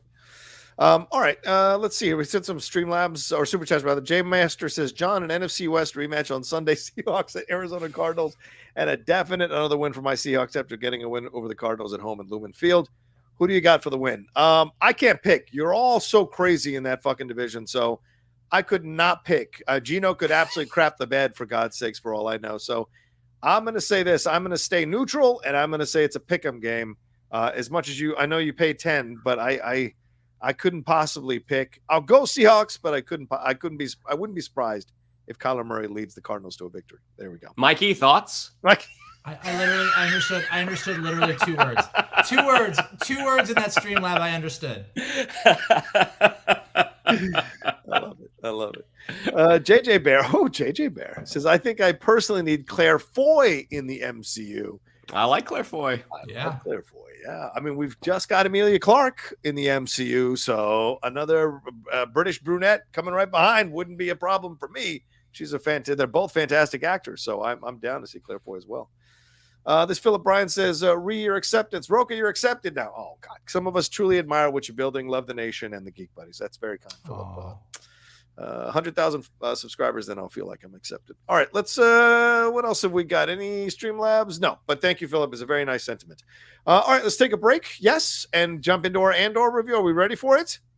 Let's do it. All right, we're going to take a quick break, and then we're going to jump into Andor episode 9, I believe, and break it on down here right after this. Do, do, do, do, do, do, do. Is that the same one? That is the that's normally what Vogel looks like at the end of a workday. All right, let's do this. Let's talk Andor. Andor. Oh my God, Andor. All right, let's jump into this thing. You know, the way, for those of you who've watched our Andor reviews in the past, we have at times done like section by section, but I think storylines are kind of the better way to go with this as we look at everything. So I'm going to do that. Just kind of give a big rundown of what happens in each of the storylines and get the responses from the gentleman here. So let's do it. Andor episode 9, Nobody's Listening. You know, when last we left Andor, he was in prison. Syril Karn had been interrogated by Dedra Meero. Bix was thrown into a chair to be tortured or waterboarded to get information. Marva was there, hurt on Ferrix, trying to help the rebels, what she thought might be the rebels, to get in underneath Ferrix. And who else was involved in all of this? And I think that's pretty much it. So let's jump into the storyline here. Mon Mothma. Oh, yes. And Mon Mothma was dealing with what was going on in her home and in the Senate, bringing in Tacoma to be a part of the charity that she wants to run there, and getting crap from both her foppish husband, Perrin, and her ungrateful daughter, Lyda. So, and we find out that Vel is related to Mon Mothma. That Vel is really, well, in this episode, we find that out. He was doing the last episode, Shannon. Oh, sorry. I poured under the camera. Apologies. All right. Anyway, episode 9, Nobody's Listening. We do go back into the prison with Andor. Got a lot to explore there. Mon Mothma's situation kind of deepens and goes in different directions. We do find out, as Shannon just spoiled, Vel is absolutely related to Mon Mothma. So the rich girl running away from her family was true, but it was Mon Mothma's family, not Luthen's family. So that was a twist there. Syril Karn has a really interesting scene with Dedra Meero that we're going to talk about as well. And something really powerful happens by the end of the show that I think is going to change where we go over the next 3 episodes for sure as we get close to the end of this first season. Let's start with the first. Let's start with Michael. Overall, your thoughts on episode 9 of Andor, Nobody's Listening. Every week I think I say it where I'm like, oh, the Empire is really shitty. The Empire is really shitty. This show just shows how bad it was under the Empire. Yeah. And some of the turns in this episode were just so great. I think Andy Serkis is the MVP of this episode. Good God. Just give it to him now. Like, his performance was golden. Yeah. I just love everything they're doing. It's so funny. I was talking to somebody about this at Halloween who was like, look, for me, Star Wars is all about the Jedi. Star Wars is all about the mysticism. Star Wars is all about the magic of the Force. And there's none of that in Andor. And so Andor doesn't really do it for me. And I'm like, look, I get that. I hear you. Like, I got super excited when Tales of the Jedi came out too. I love me a lightsaber. I love me the Jedi Temple. But what I think is so powerful about Andor is that when you look at the bigger picture of the Star Wars universe, and you know that Palpatine is a Sith Lord and that the dark side is basically won. Yeah. But there's like no like we know Luke Skywalker's coming, but there's no Jedi to save the day. Yeah. And Andor is really about all of the completely average people that had to rise up against an evil that was so overpowering, and watching them do it in tiny, small ways each week. Yeah. To me, like, it hits me in all the right buttons. Like, it is so powerful and it is so good, and they're doing it so well. I'm like 1,000% in on this show. Yeah, well, agreed. Shannon, your thoughts on episode 9 here and all the stuff that went on in here? Fully agree with everything Vogel already said. It's such a testament to the power of the writing and the performances that the last line that is 4 words, no more than 12, can get you so jazzed for the next episode. And I think this is what the show has done from the beginning. I mean, it is taking its time laying out who these characters are, because you're so much more invested when you care. Like, it doesn't matter how well choreographed the action is. It doesn't matter how awesome anything looks. If you're not on the same side as the people who are involved, it ultimately is fluff. It just doesn't matter. And knowing that we're so invested in not just Cassian's journey, but Bix's journey, in Kino's journey. I mean, really, in Dedra's journey. I mean, the amount of people who had said, from the moment of meeting Dedra Meero, I was on her side. Now I'm not at all. Yeah. And so, I mean, it's just so well constructed, and how you have a Star Wars show that has always been an action franchise, an adventure franchise, with so little action, but you are on the edge of your seat, because when it does finally get here, it's just so satisfying. So yeah, they're doing a tremendous job. And I read something recently, because the word on the street had been that it was underperforming in terms of the other Star Wars show, that apparently that has started to improve, that it took some episodes, but the word is getting out how good this show actually is. I mean, my social group is certainly no indicator, but I know a lot of people who weren't watching it at the beginning, or watched the first couple episodes and said, I don't know if it's for me. And now I'm getting texts from people, some just friends, who are like, oh my God, I binged it all. I caught up to episode 9. Yeah. And because it's my friends, they're like, I want all of Mon Mothma's outfits. Why are they all dressed so well? I want to, it looks like, but anyways, they're all into it. So I do think it's one of the things with streaming, like, the more that we talk about how good it is, and the more that everyone's like, look, you just, the first couple episodes are a little slow, but keep going, I think more and more people are coming around to it. Yeah, I agree. And I agree with all the sentiments you both have been stating here over the last few minutes. This is the best piece of Star Wars I've seen since Empire Strikes Back. It really, I've no qualms in saying that. It is incredible. It is incisive. It explores in real ways what it would be like to have dictators like this.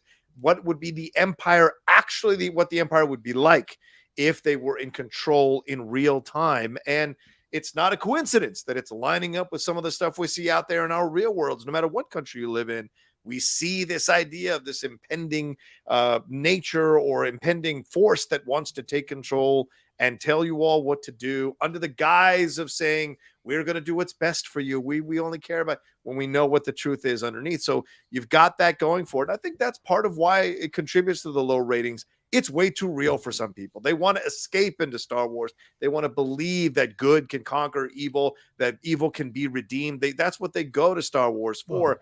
And for other people who can handle the real world connective tissues going on here, this is a rich show that gives you presence almost every episode when you watch it, if you've dialed into the characters and dialed into the writing, the direction, the pacing of it, the editing, the music, the score, the costumes, as you point out, Michael. Everything just works so well in concert that there's not one episode where you're like, that was okay, or that's filler episode. I've enjoyed every single one for me so far, and this one is no different. So let's jump into the first storyline here. We'll go through the whole Andor storyline as the first thing we should get into here. This is so fascinating to see what goes through with Andor. He is in the prison. Andor is racing in table 3 and 4. We see that Olaf is having trouble with his hand. Am I starting in the right place, or am I breaking this up wrong? Am I breaking this up wrong, guys? I'm trying to make sure here where I'm at. I mean, they start, he spent a lot of time in the prison, so far I feel comfortable with where you're at. All right, fine. We cut Andor's racing table 3 and 4. Olaf is having trouble with his hand. He has 40. We find out he has 41 shifts left. Andor is giving away credit for helping him and tries to get in good with Kino, who rejects him, trying to kiss his butt a little bit on the floor. I know those guys. I have been those guys. So I totally get what he's doing here. They're drilling away as Cassian monitors the guard and takes his run as people from the other table look on. He opens up a panel. We see him sawing away on a pipe, and suddenly a new man on the floor is announced. He whispers to another prisoner about the guard setup, and the prisoner tells him that when something is moving, they can't use their weapons. So they're looking at these elevators and these hydraulic lifts as something they could possibly take advantage of and overcome the guards if they're looking to escape. Olaf is starting to forget things. The other side, and the team is noticing it here. We see John Beck signing to the other side when they're lined up in these things after they leave the work area. He is getting info that level 2 is an issue. The power is going in and out, and then the alarm is going off. Kino screams at them that it takes forever to get messages through, and that it's a lie, what you guys are listening to. Just focus, get through this thing. Don't pay attention to what's happening. Cassian talks to Kino about escaping when we're back in the prison cell area. After all this happens in the walkway, Cassian talks to Kino about escaping. Kino keeps warning him to stop thinking about leaving.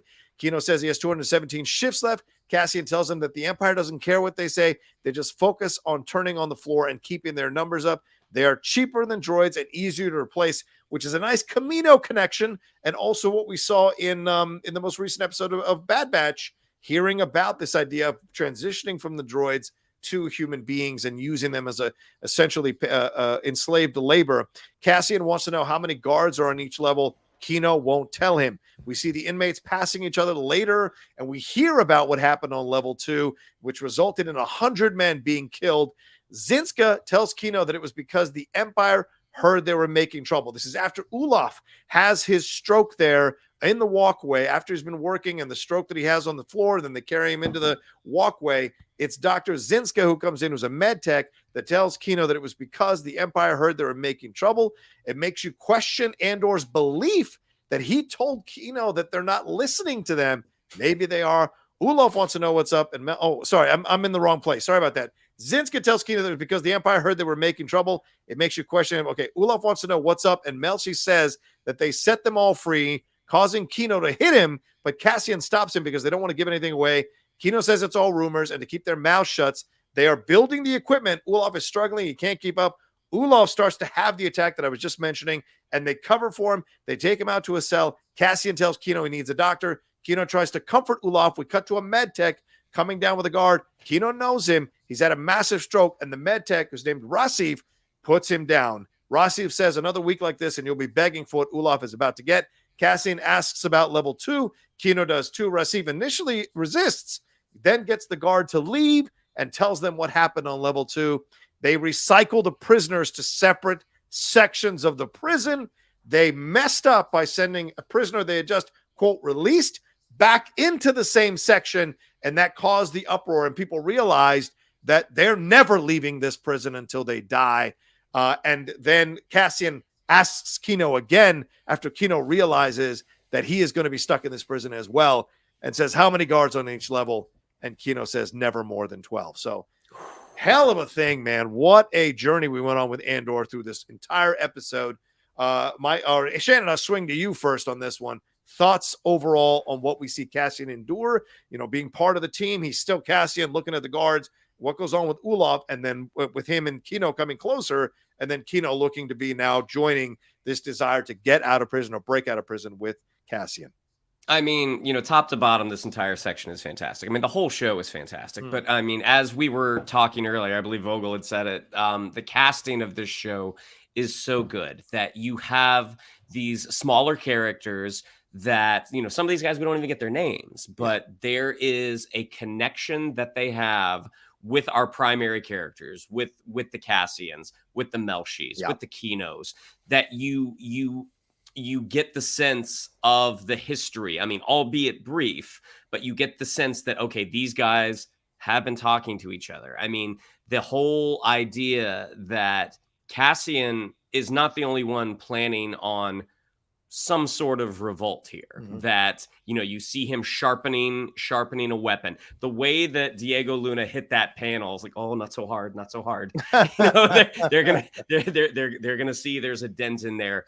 But then watching the strategy of trying to figure out, like, okay, the floor doesn't work on things that move. He just grabbed the rail.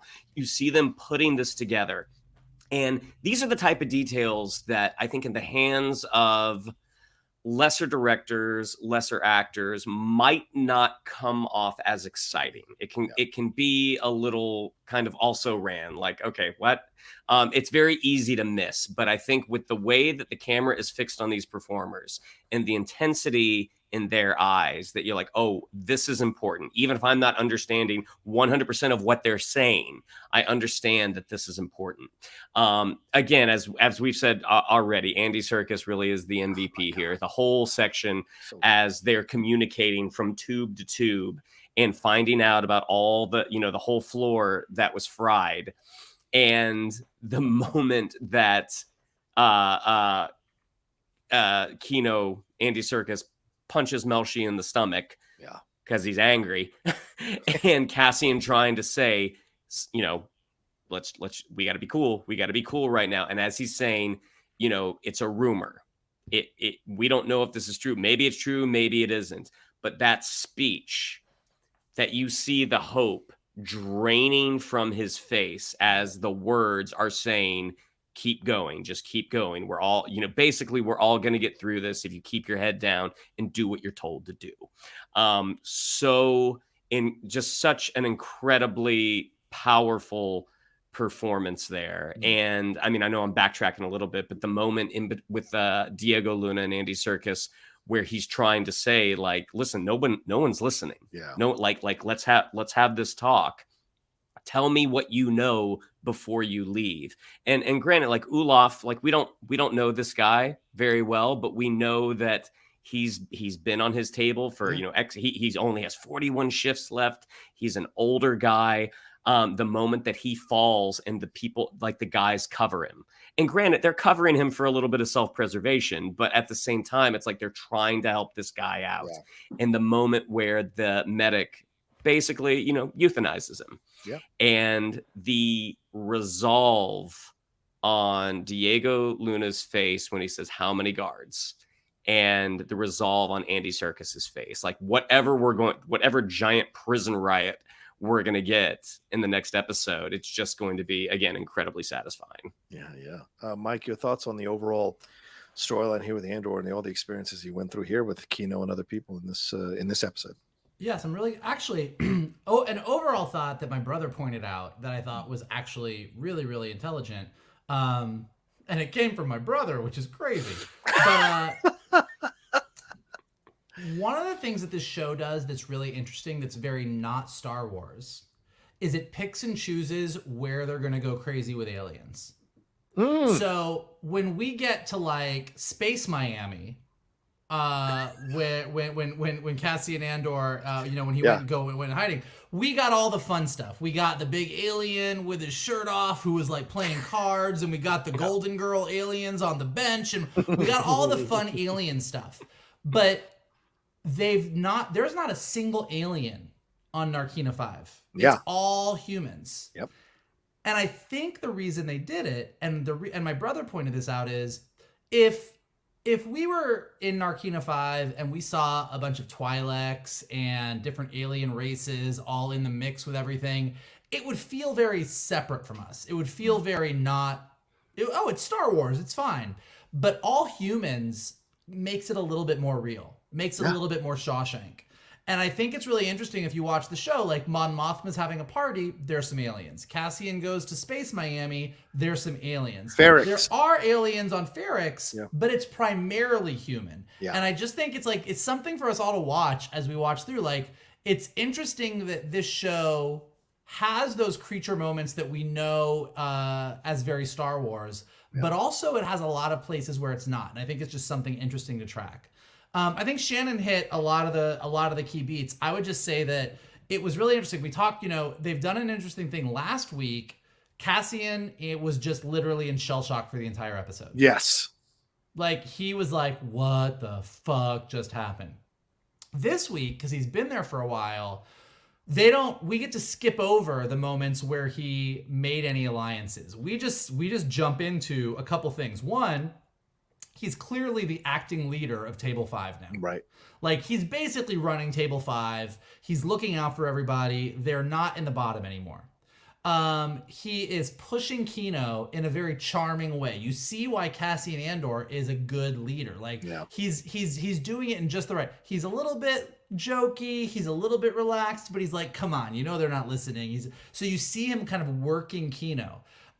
You see in every aspect, you see the fact that he's working with somebody else and that they have a plan. They're like, none of us know what the fuck that tube in the bathroom does. Yeah. But we know there's a plan. We know they're scoping everything out. So you see that now that he's got his footing, he's playing all the angles. Like, he's putting himself in the right position.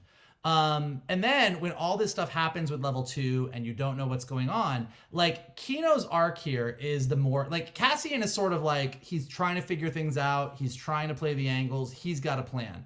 But Kino's arc in this episode is what's really, really interesting in that he fully believes if he just sticks to the plan, he will get to leave. That's all he cares about. That's all that matters. So he's not going to talk to Cassian. He's not going to get anything. Cassian's like, they're not listening. And whether Kino believes that they're listening 100%, 90%, 80%, 70%, he's not going to risk it. He's like, I am just going to keep my head down. I'm going to do my thing. And seeing that shift when they realize what's really going on, that realization that you're not getting out. You're going to get your day out.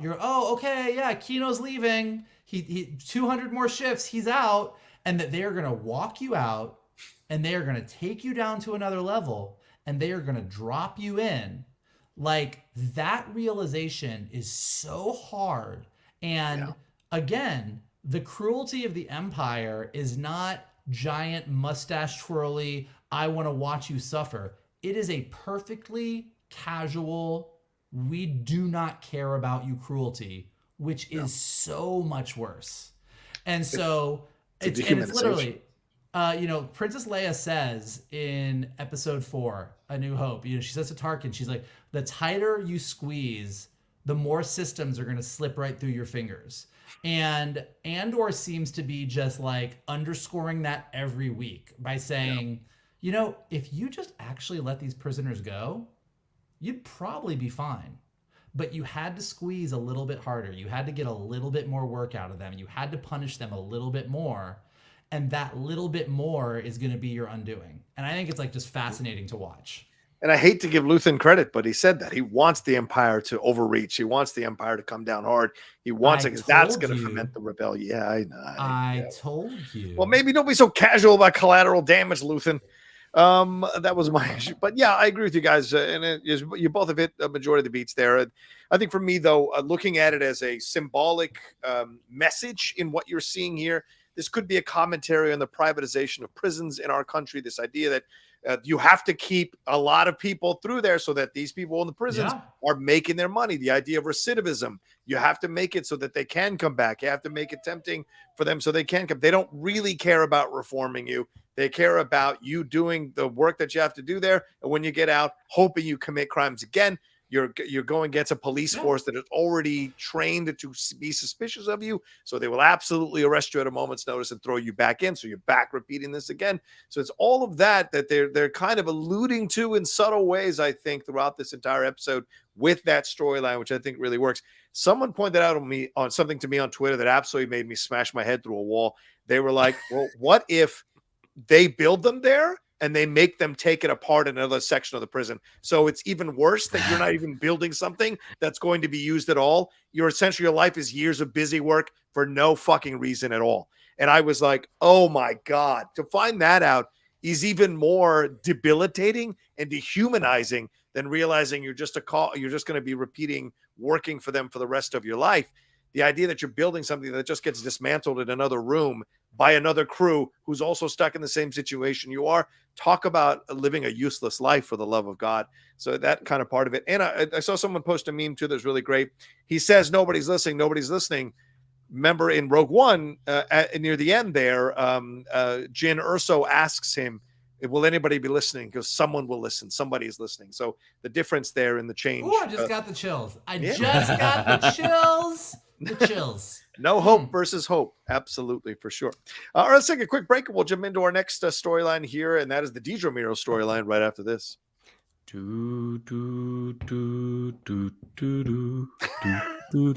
I saw somebody say in the chat that when Bix put on that headset, they heard Shannon humming music. That's not good. Wait, what? What? Huh? Wait, what? When Bix put on that headset that tortured. Oh, no, I heard you.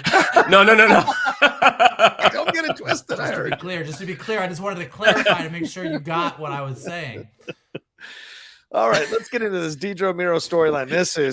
This one was rough and intense. Denise Gough, I think you should be nominated for an Emmy for the work you're doing in this episode. And if you watch interviews with her, she is the sweetest Irish actress and so humble about what she's doing. It's crazy to think she can create such a character here in Star Wars. And she was doing, I can't remember what interview she did. I posted it on my Twitter. I think it was Vanity Fair or something. She was talking about how she wanted to show with this character of Dedra Meero that fascism knows no gender, and wanted to show that it could corrupt women as much as men in the construction of Dedra Meero. And certainly she accomplished that, especially in this episode.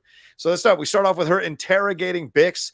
This is some really brutal, scary stuff. She paces around Bix. She tells her how they took care of Pac and what he went through, and that she is going to be experiencing the same stuff if she doesn't tell her the truth, doesn't let her know what's really going on. She introduces her to Dr. Gorst. Mengele anybody, which is standard Nazi and dictatorship fare. Bix tells her that Pac revealed that he attended a separatist meeting 2 years ago on Jandora, who said he could be he met a woman who said he could be a liaison for Ferrix. He was sent the radio unit that only Bix used. And she Dedra just wants to get the stolen Imperial equipment, not general political activity. Pac was paid to keep the radio alive, and Bix was the only one to use it. Luthen only met Pac once before being turned over to Bix. Dedra is trying to get her to give her the information and plays to her need to make money, saying, you're a business owner. There's no record of rebel activity with you. Just give us the information. But Bix knows she's ISB. And Dedra wants Andor details about Andor and Luthen's connection. Dedra wants Bix to give her details about every piece of stolen equipment, where everyone she's bribed, where it's all going. And then she tells her that Pac says she met Luthen 6 times. We hear about all of this. Bix calls her out that she won't believe her anyway. And Dedra comes real close to her face and agrees, which is just insane. And then she steps out. Dr. Gorst explains what he's going to do, talks about a species of Dizenites that were massacred. A choral agonized pleading when they died affected 3 of the people who were recording this, and they have honed it down to where it's just the children screaming, and he's going to put this over her head in headphone form, and that's going to absolutely affect and mind scramble her to give all the information. Bix is crazy scared, even though she's tough, and we'll see her react to it and lets out this utter scream of horror in utter silence. There's no sound, and then she screams, which I thought was a brilliant decision by the editors. I will actually pay somebody, if you're listening right now, I will pay you $300 if you take that clip of Bix and just drop some of Shannon humming one of his commercial break songs under it and send it to us. $300. I'll see you guys in a little bit. I'm gonna make it right now. We cut to later, and Bix is clearly messed up. Dedra walks out sometime later. Not sure. It looks like she's got the information. Bix is told to be kept alive by the other people. The other dude in charge of things wants to hang Pac. Dedra has no issue with it. She heads back to the ISB to report to Partagas. Says the interrogation was thorough, but could not uncover the name for access, that his operation is disciplined and large enough to not rely on one network. We hear that Bix did give her the information, though, about every piece of equipment. They've tracked the targeting unit to a rebel house operated by a rebel cell associated with Maya Pei. That's the second time she's been mentioned 2 episodes in a row.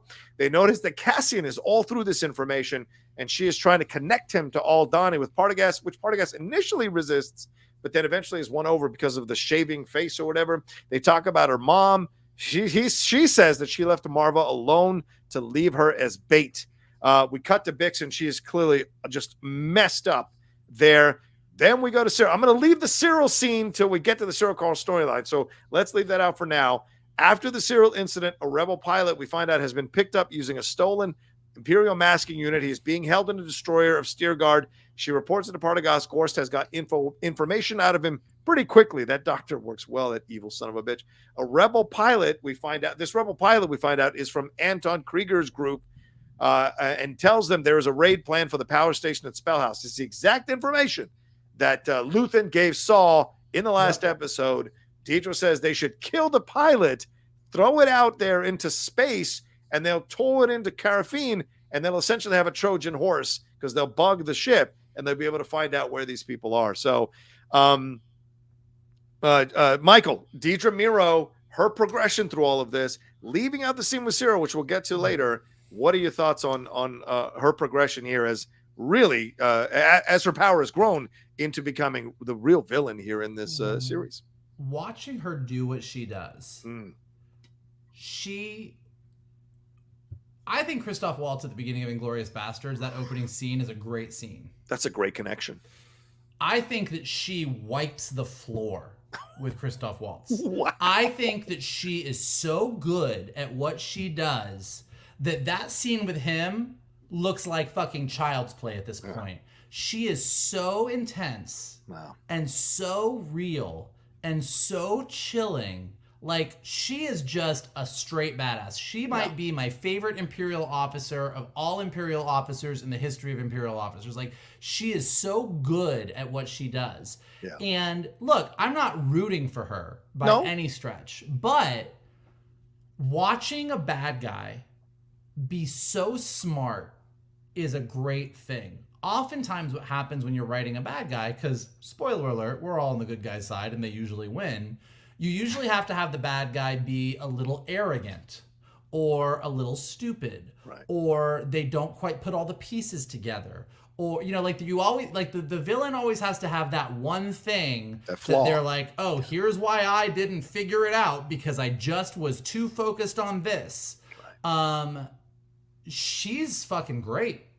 She's so on top of things. Yeah. She has every aspect of everything covered. Like, everything she does with Bix, there's not a moment that you as the viewer are like, oh yeah, that's why she's overshooting here. She's a little too arrogant. And then when she's back with the ISB, she's like, look, I'm keeping Cassian's mom there. She's bait. Like, we can get her anytime we want. I could question her. She's really weak. She's not going to give us much. But, like, she's probably, like, Cassian will come back for her at some point. And then with Anton Krieger, when they find this pilot that they've captured, her being like, look, if we do this to the ship, if we don't put it back in, then we're playing our hand. Let's do this. Let's put him here. Like, everything she does is so smart. Yeah. And so what's interesting here is, like, look, she's right on Cassian's ass. She's coming in on Luthen. Like, Mon Mothma's not far behind. Like, I'm really curious to see what happens with Dedra, because as far as I can tell, she should have wiped out the rebellion before we ever got to A New Hope, because she's that good. And seeing a villain that's that good is just thrilling. Okay, fair enough. Shannon, your thoughts on Dedra Meero and Denise Goff's performance here throughout as she grows in power and presence throughout this episode? Yeah, agree with everything that Mikey said already. I mean, she is just wickedly delightful. Now, again, that's not to say that we are rooting for her, but she's so good and she's so engaging. That whole opening scene, not that she was reveling it, but she had those moments where it's basically the whole, the admission basically that the Empire is so big, it misses a lot of stuff. Yeah. So the presumption that we pull the net in, the Empire just assumes they're all fish. She's like, I'm not going to do that. I'm going to try. And that when she leans in and says, Bix, you're in my net. And she smiles and she raises one eyebrow. I mean, and it's, again, I think in the hands of a not as talented performer, that is stepping over into broad territory. But because of the time that they are giving her, laying out who this character is, we 100% believe it. The introduction to Dr. Gorst, the casual nature with which he waves hello with a smile, the utter glee that he gets from his work, because at the end of the day, that's what this is. This is just his work. You're just another thing on my table. Incredible performance by Adria Arjona as they kind of push in on her face, and you see just abject horror in her face at what she is hearing. So well done. And the one Imperial officer who was talking about Pac, he's just like he is champing at the bit to hang this guy in public, and just the dismissiveness. She's like, as you wish. Just so good. Again, I think I said it last week that, I haven't bought an action figure in a while, but if Dedra Meero ends up showing up on my desk, I wouldn't be surprised. I mean, again, she's got that Alan Rickman sneer, Dedra Sneero. That's what we're gonna call her from now on. You're gonna have to fight Syril for that action figure. That's for sure. But yeah, I mean, Denise Goff, just the whole storyline was great. I mean, again, they brought her into the series when it was appropriate to bring her in, but I've enjoyed the show from the beginning. The more prevalent she becomes, the more engaged I'm getting. Yeah, I think the genius of the show, once again, the great shows zig when you think they're going to zag, and the Syril Karn for right now twist in that at the beginning you thought, it was going to be Syril, and then they essentially sideline him to create the space for Dedra to come through, and Dedra comes through like gangbusters, and all these people are like, oh yeah, a woman in a man's world, it's tough. She's right. I don't, we want to, and then now everyone's like, oh my God, what has happened here? All these people who thought she was going to turn and be a member of the rebellion. We're all wrong on that. She is, and the thing is Michael, you make a great point to compare it to Christoph Waltz in Inglourious Basterds. He takes a glee out of it that's obvious, right? Hers is just so matter of fact that it's unsettling. It scares you that someone could be that disconnected from the human experience to be seeing everyone like they say that saying, to a hammer everything looks like a nail. Everything is a nail to her in the end. If she can't use it, she is going to slam it into a wall or bang it into a wall. And and Shannon, you're great to point out that idea of says, you're in my net. The way she gets close to her face, the moments where she decides to move in on Bix, and when Bix calls her out and says, you're not going to believe me anyway, and she's like, you're right, I won't. And there's like, holy fuck, man. So all of that, and then the way she kind of, everyone's there suggesting what to do with that rebel pilot. She's the one that says, kill the motherfucker, push him out there, and have him towed in. We got him. And everyone's like, oh yeah, okay, sure. So yeah, and she's no longer the smartest person in the room without foundation, Mike, I guess is what I'm getting at. Right, yeah. No, well, and it's even like, I mean, this happens all the time because, like, obviously, you're writing your story, you have characters that you need to have them stay alive. Yeah. So you have the villain say something stupid like, well, I want to keep her alive so that she can suffer. Or, you say something dumb.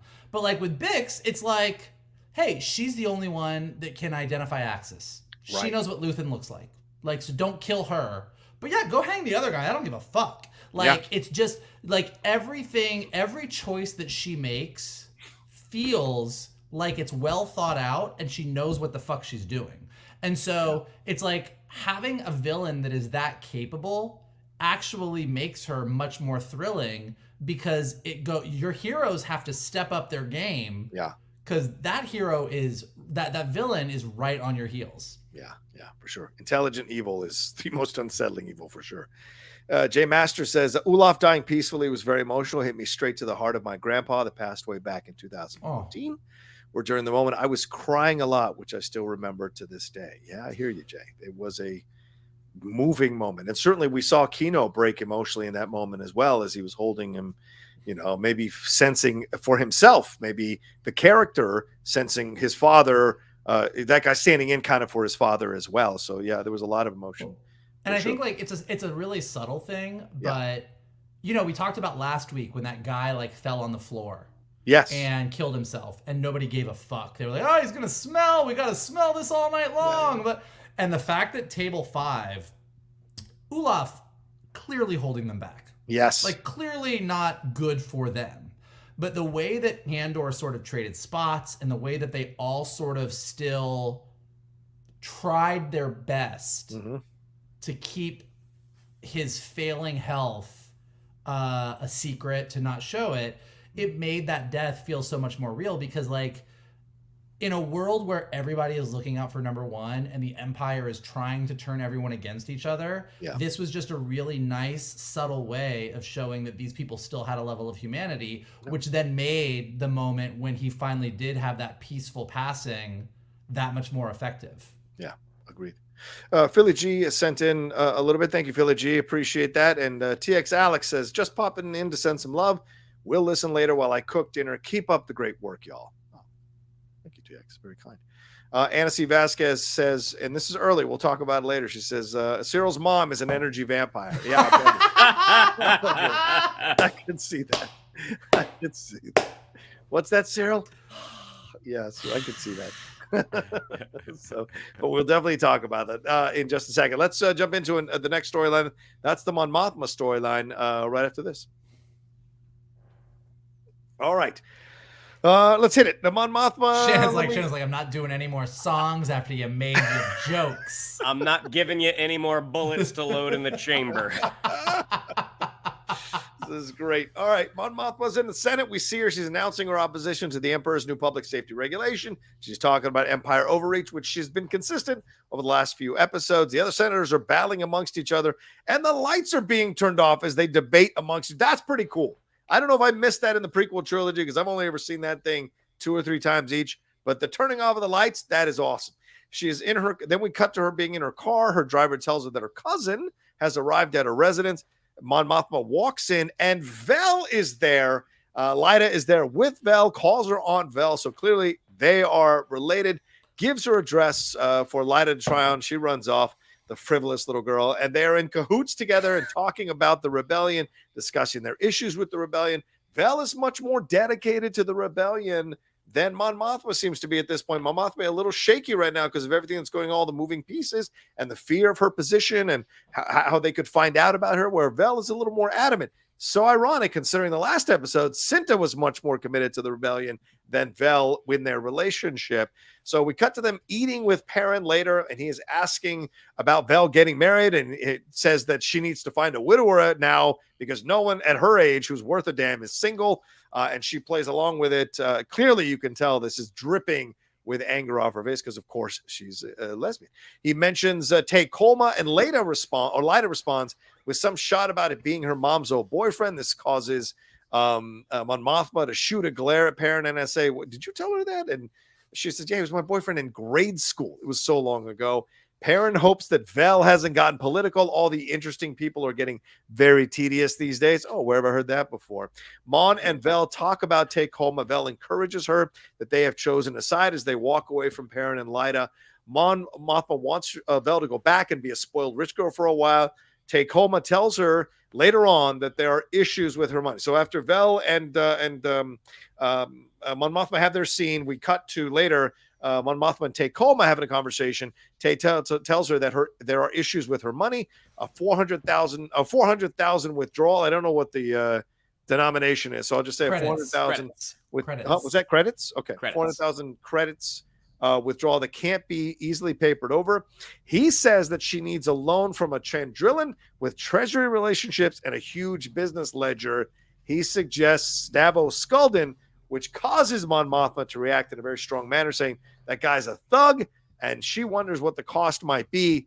And he says he wants to meet her on Coruscant, and then offers to say, well, I'll look at other options, but it's pretty clear that from Mon Mothma's look on her face that she's going to do this. So, Shannon, interesting twists and turns here for the future leader of the rebellion. Thoughts on where she's at right now, what we see in this storyline with her in this episode? Well, in the Senate, the pods turning their lights off. Yeah, that's something I would like to incorporate in my daily life in the middle of a conversation. If I'm kind of done, I just want to turn my light off to signal to the person talking to me. Turn the lights off in the eyes. Yep. All right. There you go. Yeah, I'm good. The interaction between Mon Mothma and her driver. The guy, to me, I mean, the guy looked unsettled as he's saying, your cousin is here. So it just like, I don't know if there is more to that, if that's something like I'm kind of reaching here, but I'm like, okay, I think more could come out with this guy, because it's not the normal, you say to your boss, hey, someone's waiting for you. I love the reveal of Vel. Yeah, I mean, John was the one who made that initial call that she might be related to Luthen, but now we find out she is actually related to Mon Mothma. Which makes sense. Yeah. Even though like she was very dressed up and she looked like someone of means, there is a discomfort in her face with what she's wearing and what she's surrounded with. Lita, there's something bad coming with that kid. There is something truly, truly bad coming with that kid. The whole section at the dinner table, the whole parents saying that, you're going to need a widower. I mean, the delight that performer probably has in being such an unaware prick. Yeah. Right. I imagine he probably had a lot of fun playing that. And then also the, insecurity about this person from Mon Mothma's past who's been coming around a lot. Yeah. Like, even though like he acts like, he's all about just having a good time, being a kept man. The fact that, hey, my wife is paying a lot more attention to this guy, even though I'm not that interested in her anymore. I don't like someone taking my things. Like, right. That's the vibe that I get. Love the interaction with her and Tay. And it is really interesting that across the board, Mon Mothma, I don't know if reticent is the word I would use, but the most nervous about everything that's happening. Vel saying, you took a vow. Tay at the beginning, and when we first meet him, saying, my politics are probably a little strong for you. That whatever Mon Mothma is going to, like, she comes out of this the leader of the rebellion, right? And what the rest of that journey is going to look like, and how much loss is going to be involved with that. I mean, it's a really, really interesting storyline. Mike, your thoughts on the storyline as it progresses here with Mon Mothma and her family relationships, but also a relationship with Vel here. Yeah, I mean, I think you guys hit on a lot of it. I love seeing the Senate right now in Star Wars. When you see the Senate in the prequels and in Clone Wars, it's packed. Races from every galaxy, everyone's yelling and screaming. Not a lot's getting done because everyone's yelling and screaming, but there's a lot of people there. Yeah. And the Senate in Andor looks like a ghost town. Like, there's barely anybody there. And half the people that are there are pro-Empire, and Mon Mothma just seems like she's alone. And even like the lights coming off, like, obviously, no big secret in Star Wars, light and dark are very important. And so just seeing those lights turn off, like, you're just like, it literally is the Empire is winning. People just don't care. And it was all really, really interesting. The Vel reveal, so well done. So subtle, so easy, like it's just so great, and you get it. And the fact that they both are aware of what's going on and they're doing it, I think it's interesting. I think the most interesting thing to me about Mon Mothma right now, I mean, Perrin's a dick, and his whole like, I don't realize that you're a lesbian, and says stupid things. Like, I'm like, every gay person in the world has had a Perrin in their life, and you're just like, oh God, you fucking piece of shit. But I think the most interesting thing is kind of what Shannon was just talking about, is like, look, last week we saw Saw Gerrera give a very stirring speech about how he doesn't want to work with anyone who doesn't agree with exactly what he agrees with. Right. And Mon Mothma seems like the person who is the least likely to lead the rebellion at this point in Andor. Yeah. And when it's even brought up that she might have to talk to somebody who is not on the same sort of political spectrum of belief that she doesn't want to do it. But I think this journey for her is a journey of, like, the Rebel Alliance is an alliance, and she's a politician. And I think watching her take this journey where everyone else has these extreme views, and everyone else, Luthen is pushing Aldhani, and Saw Gerrera only wants to work with people because he thinks he only has vision. And Vel is like, look, I'm out there doing it. Like, you're here in your like nice little castle on Coruscant. And this is the woman who ultimately is going to learn how to bring everyone together. Yeah. Like, I think that's awesome. And like watching her at this point in her journey, and knowing that she is the many Bothans died to bring us this information person, like getting from here to there, I am so on board for this ride. Yeah. Yeah, I agree with you, Mike. I think it's a great, I mean, when they first were pitching the show and talking about the show, they said it was not just Andor's journey, it's Mon Mothma's journey as well. And, you know, we haven't spent as much time with her as we've built up these other storylines, but the time we have spent with her has been quality to see where she's at and seeing the slow progression of her understanding how she's going to have to become the leader of this alliance.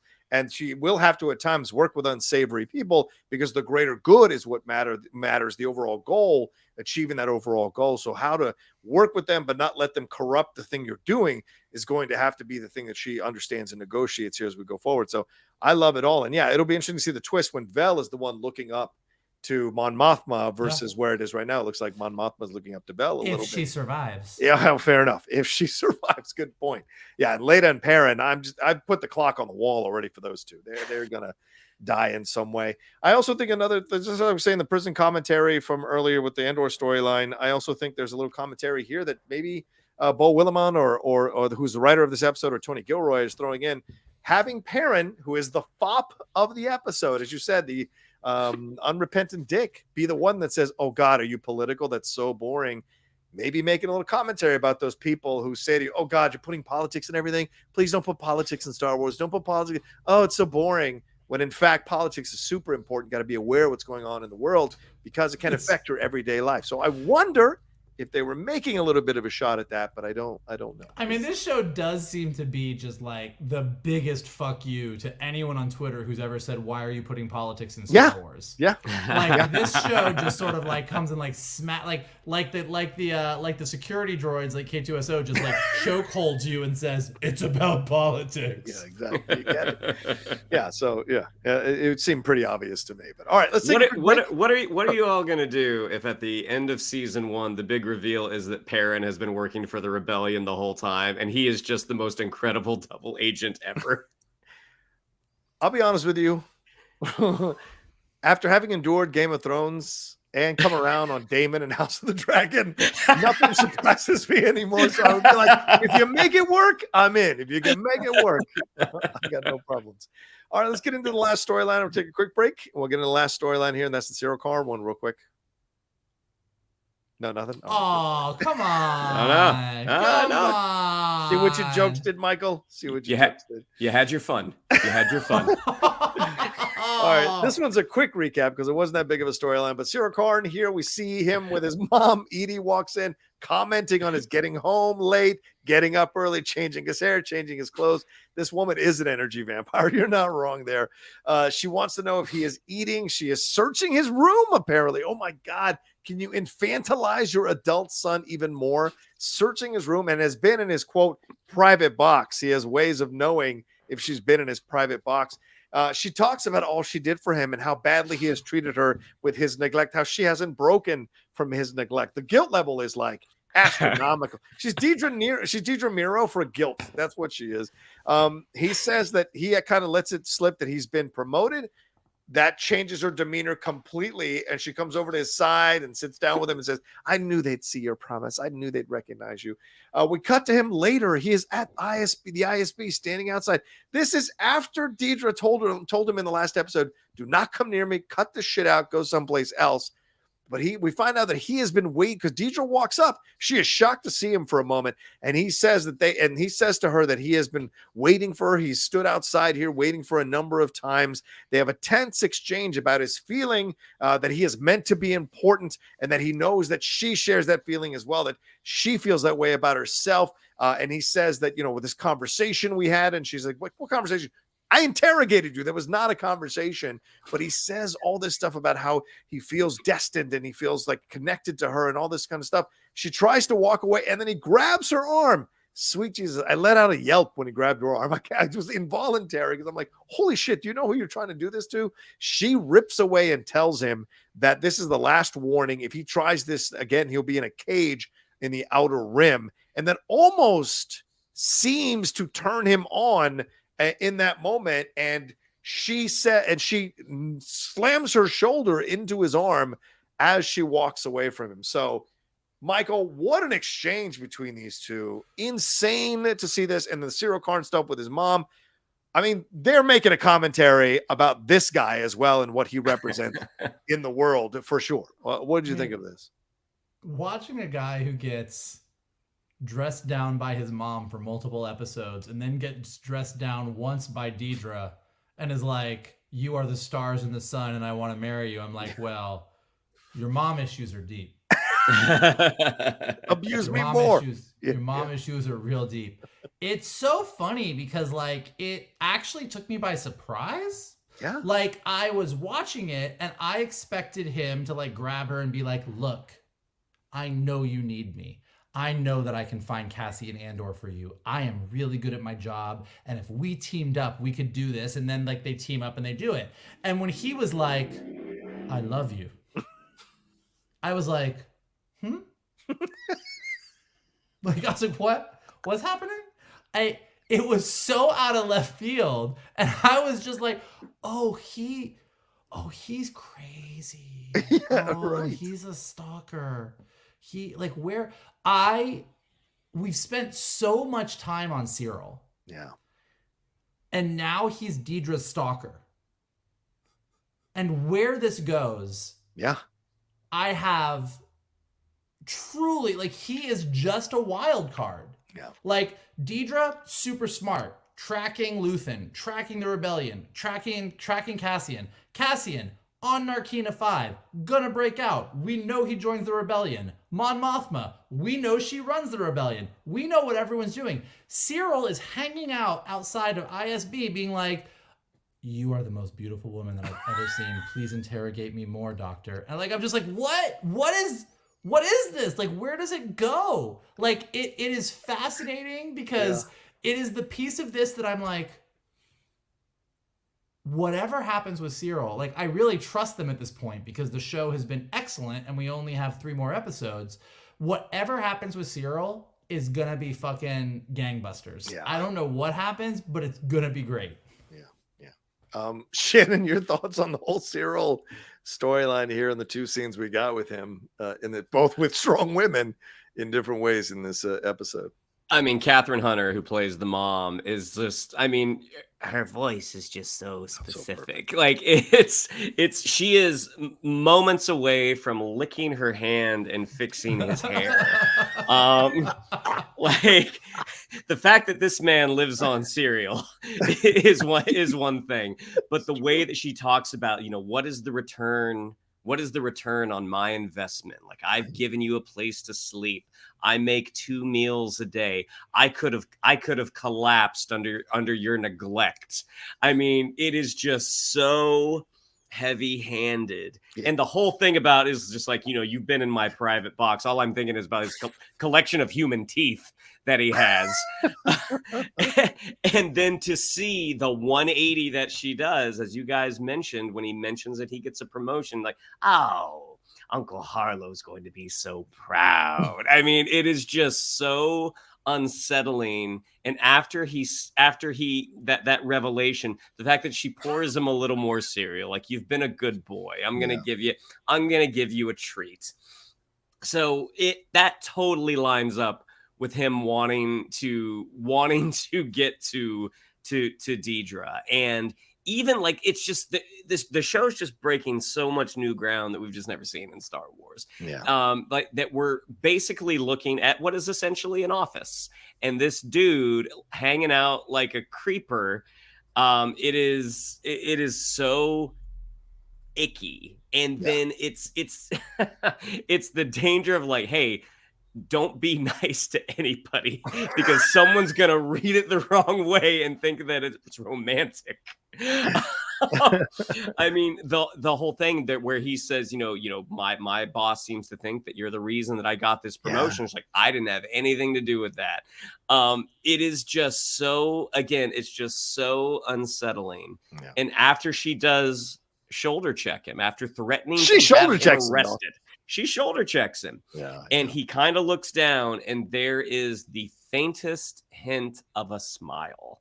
And it is so gross, but it's so fascinating where it's going to go, because as Vogel mentioned, and the whole idea of him saying, I can help you, like, I can make this work, them teaming up, no one would bat an eye over that happening in the story. It's like, oh, that makes total sense. I mean, this ends with season 1, him in an imperial uniform. That makes total sense. Where they're going with this, it is uncharted territory. You mentioned The Office. Someone tweeted, I'm going to tell my kids these two are Syril and Dedra. And I think this is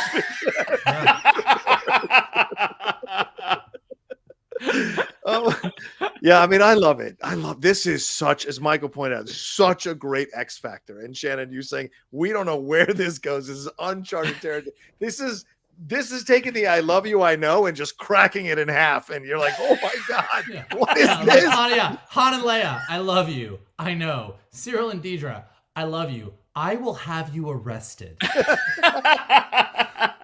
I want those t-shirts. Like, literally everybody at Disneyland, you walk around, there's all the couples with the Han and Leia shirts. I literally want Syril and Dedra, and I'm like, I love you, call security. Like, that's what I want.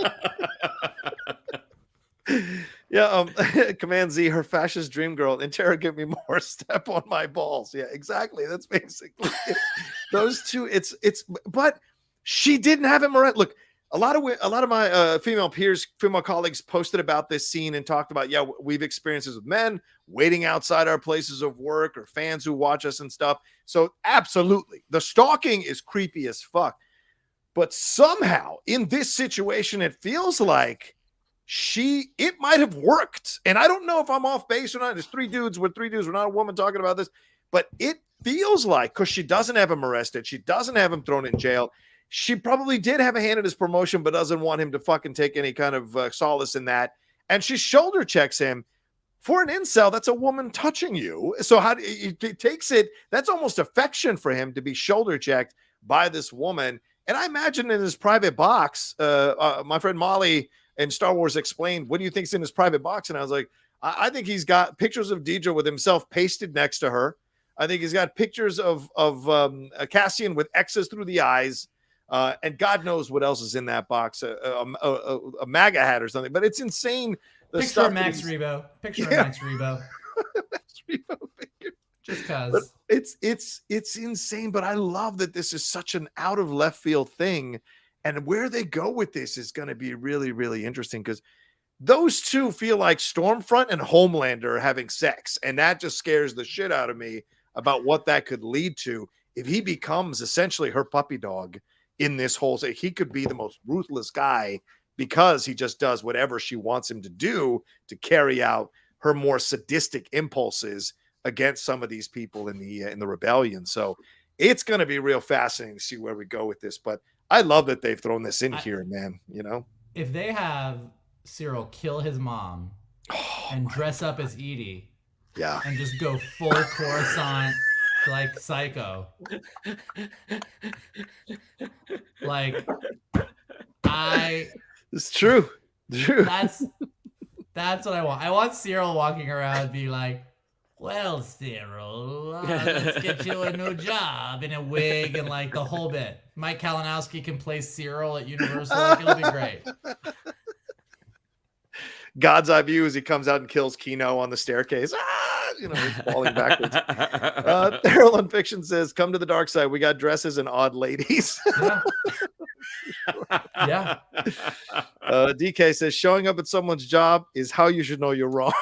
I mean, like, this is a very long time ago, but this is 20 years ago. But there was a young lady that I briefly saw that it ended. And we were on the phone one night, and she wanted to get together, and I said no, thank you.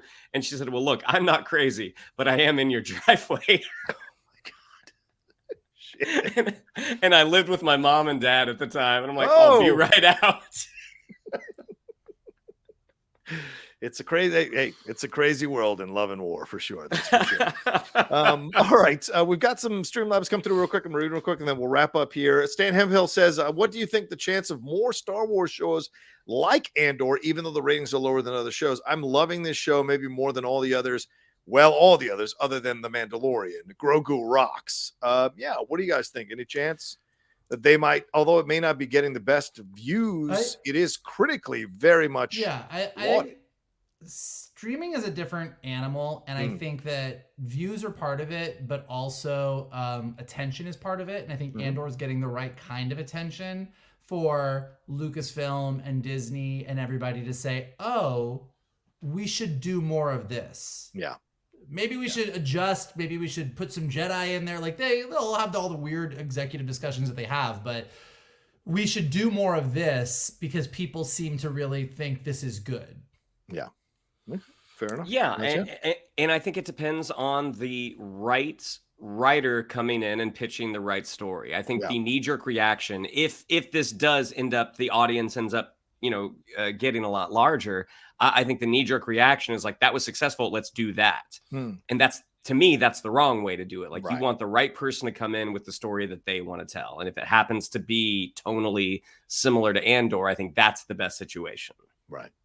Stan also follows up and says, oh, Dedra is totally into Syril. She's just in denial. Well, maybe. We'll see.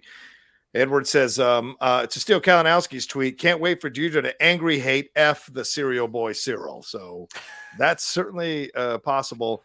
And Edward, I know you posted the tweets for me because someone created a love story between them with music and stuff, but I can't play the footage and I can't play the music more than 6 seconds or they'll ding the video. So, but I appreciate you tweeting it. I'll definitely take a look at it, or we will, because you tweeted all of us.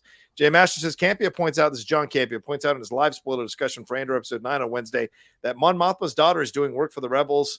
So her always being excused and finally ends up with the Rebels. We brought that up last week as a possibility. Like it's so telegraphed that she's doing something. But you have to keep in mind, and again, I'm not 100% on the fact that she's working with the Rebels or anything like that, but as far as she knows, her dad loves life on Coruscant, and her mom is a senator that just sort of like wants things to be nice and is trying to make nice with the Empire. So her attitude towards her mom could be, she doesn't know that Mon Mothma is who we know Mon Mothma is. Right. She thinks that the mask that Mon Mothma is wearing is what she is. So her anger and her sort of attitude towards her mom might be misplaced, and you might find out down the road that she's doing exactly what Mon Mothma is doing, which might be an issue for Mon Mothma. Yeah, it's a good point. J Master saying, so apparently Disney Plus Italy revealed accidentally that a Baby Yoda short is dropping soon. Yeah, they did. I saw that already, so that's going to be fun. Because I mean, those Groot shorts were great. I thought they were a lot of fun. Is it a CG short? Oh, I don't know. It's a good question. I don't know. But let's wrap up because we've already been going for 2 hours and a half. So I know we all got to get on with our lives. 355 of you watching right now. Please hit a like on this video and leave a comment down below if you're watching later, and hit a like as well. Michael, final thoughts on this episode, where we're going next. We got 3 episodes left, 10, 11, and 12. Well, we've had 2 episodes in the prison, so this next episode is going to be a big one. Like we had, we had 3 Ferrix episodes with a banger 3rd episode. We had 3 Aldani episodes with a banger 3rd episode. We had episode 7, and now next week will be the 3rd of the prison episode. So I think we're going to have a pretty badass prison break that drives us into our 2-part finale. So I've loved this arc. I think it's really interesting. I think it's been fascinating. I think Cassian is becoming a much more active hero. And I mean, honestly, I don't know whose storyline I'm more excited to track at this point. So that's a great place for a TV show to be in. You're right. That's a good thing. Shannon, your final thoughts? Yeah, the fuse is lit and the flame is slowly approaching the big barrel of TNT right now. I would imagine that the majority of this episode, that the next episode will be in the prison. And I'm here for an Andy Serkis sacrifice. Yeah, my guess is Kino ain't making it out of there. Like we know Cassian does, we know Melshi does. Everyone else could be unfortunate cannon fodder for whatever's going to happen. Yeah, you have to sign your way out of that situation. That's for sure. We'll see what happens. Yeah, I loved this episode. I can't wait. I'm in Michael's camp in that every storyline is so exciting and intoxicating to watch, and looking forward to seeing what more we're going to get from those storylines and how they're going to flesh them out and connect them up, because eventually they've all got to connect somewhere. So we know that 2-part finale is going to be fantastic, I imagine. So having them all connect up, we're going to see what happens in the next episode, what gets us closer to that prison break. Is Saul going to be involved in this in some way? I don't know. How is this prison going to happen? Because just getting out of the prison is not enough. You got to get off that damn planet. Where are you going to go? Who's going to help you get a ship? Where are you going to go? So there's a lot of questions here that I think is going to be answered. The Dedra stuff's going to be progressing into where we go with her and her growing power. And her assistant, remember, her assistant kind of overstepped his bounds in saying like, oh yeah, I already had him, the rebel pilot, sent to that destroyer, so I took care of it. She had a little bit of a look. So we may see that the assistant gets his knees chopped out from under him by Dedra, and maybe that's the role Syril takes down the road. Who knows? We shall see. So there's possibilities all over the place for sure. Kino office role play. We shall see. All right. Well, thank you all so much for watching this extra long and gangbusters mega Geek Buddies episode here on the Outlaw Nation channel. We appreciate it madly. Shannon, what do we have to tell them? Yeah, if you'd like to follow us on social media, on Twitter, it's at Geek_Buddies, on Instagram at _Geek_Buddies. If you'd like to follow me on social media, on Twitter, it's at Shannon_McClung, on Instagram, at Shannon the Geek Buddy. If you'd like to follow Mr. Vogel, it is at MK2, if you would like to follow Mr. Rocha, it is at The Rocha Says. Mikey? If you like regular Geek Buddies episodes, or if you like supersized Geek Buddy episodes like you've gotten in the past 2 weeks, here's what we need you to do so that we can keep doing what we do. Hit that like button below. That is super important. Subscribe to Johnny's Outlaw Nation page, because the more subscribers he has on YouTube, the better and more sexy this man looks. And that is important. Leave your comments below. The chat has been super exciting tonight. We keep an eye on it as we are talking about all of this stuff. But on YouTube, leave your comments below. What did you think of all this stuff? What did you think of everything that we talked about? I mean, it is a good time to be a geek, and there was a lot to cover. So give us your thoughts. If you are listening to us on a podcast, absolutely leave us some stars and leave us some comments. It helps us go up in the rankings so more people can find us, and we definitely want more people to join in the fun. And as always, the best thing that you can do is retweet this video, post it on your socials, send it to your friends, and tell them to hang out with your buddies, the Geek Buddies. There you go. And a big shout out to Carbon Health, who continues to power and sponsor us here going into 2023. CarbonHealth.com is where you want to go for all your healthcare questions, concerns, or needs, or download their app to have a doc in your pocket in case you're on the go and something pops up for you health-wise. You can find your nearest Carbon Health clinic or Carbon Health virtual care that can be provided to you there through the app. All right. Y'all take care of yourselves. Be well. Have a fun weekend. And we'll talk to you next time with another brand new spoiler review or episode here from the Geek Buddies.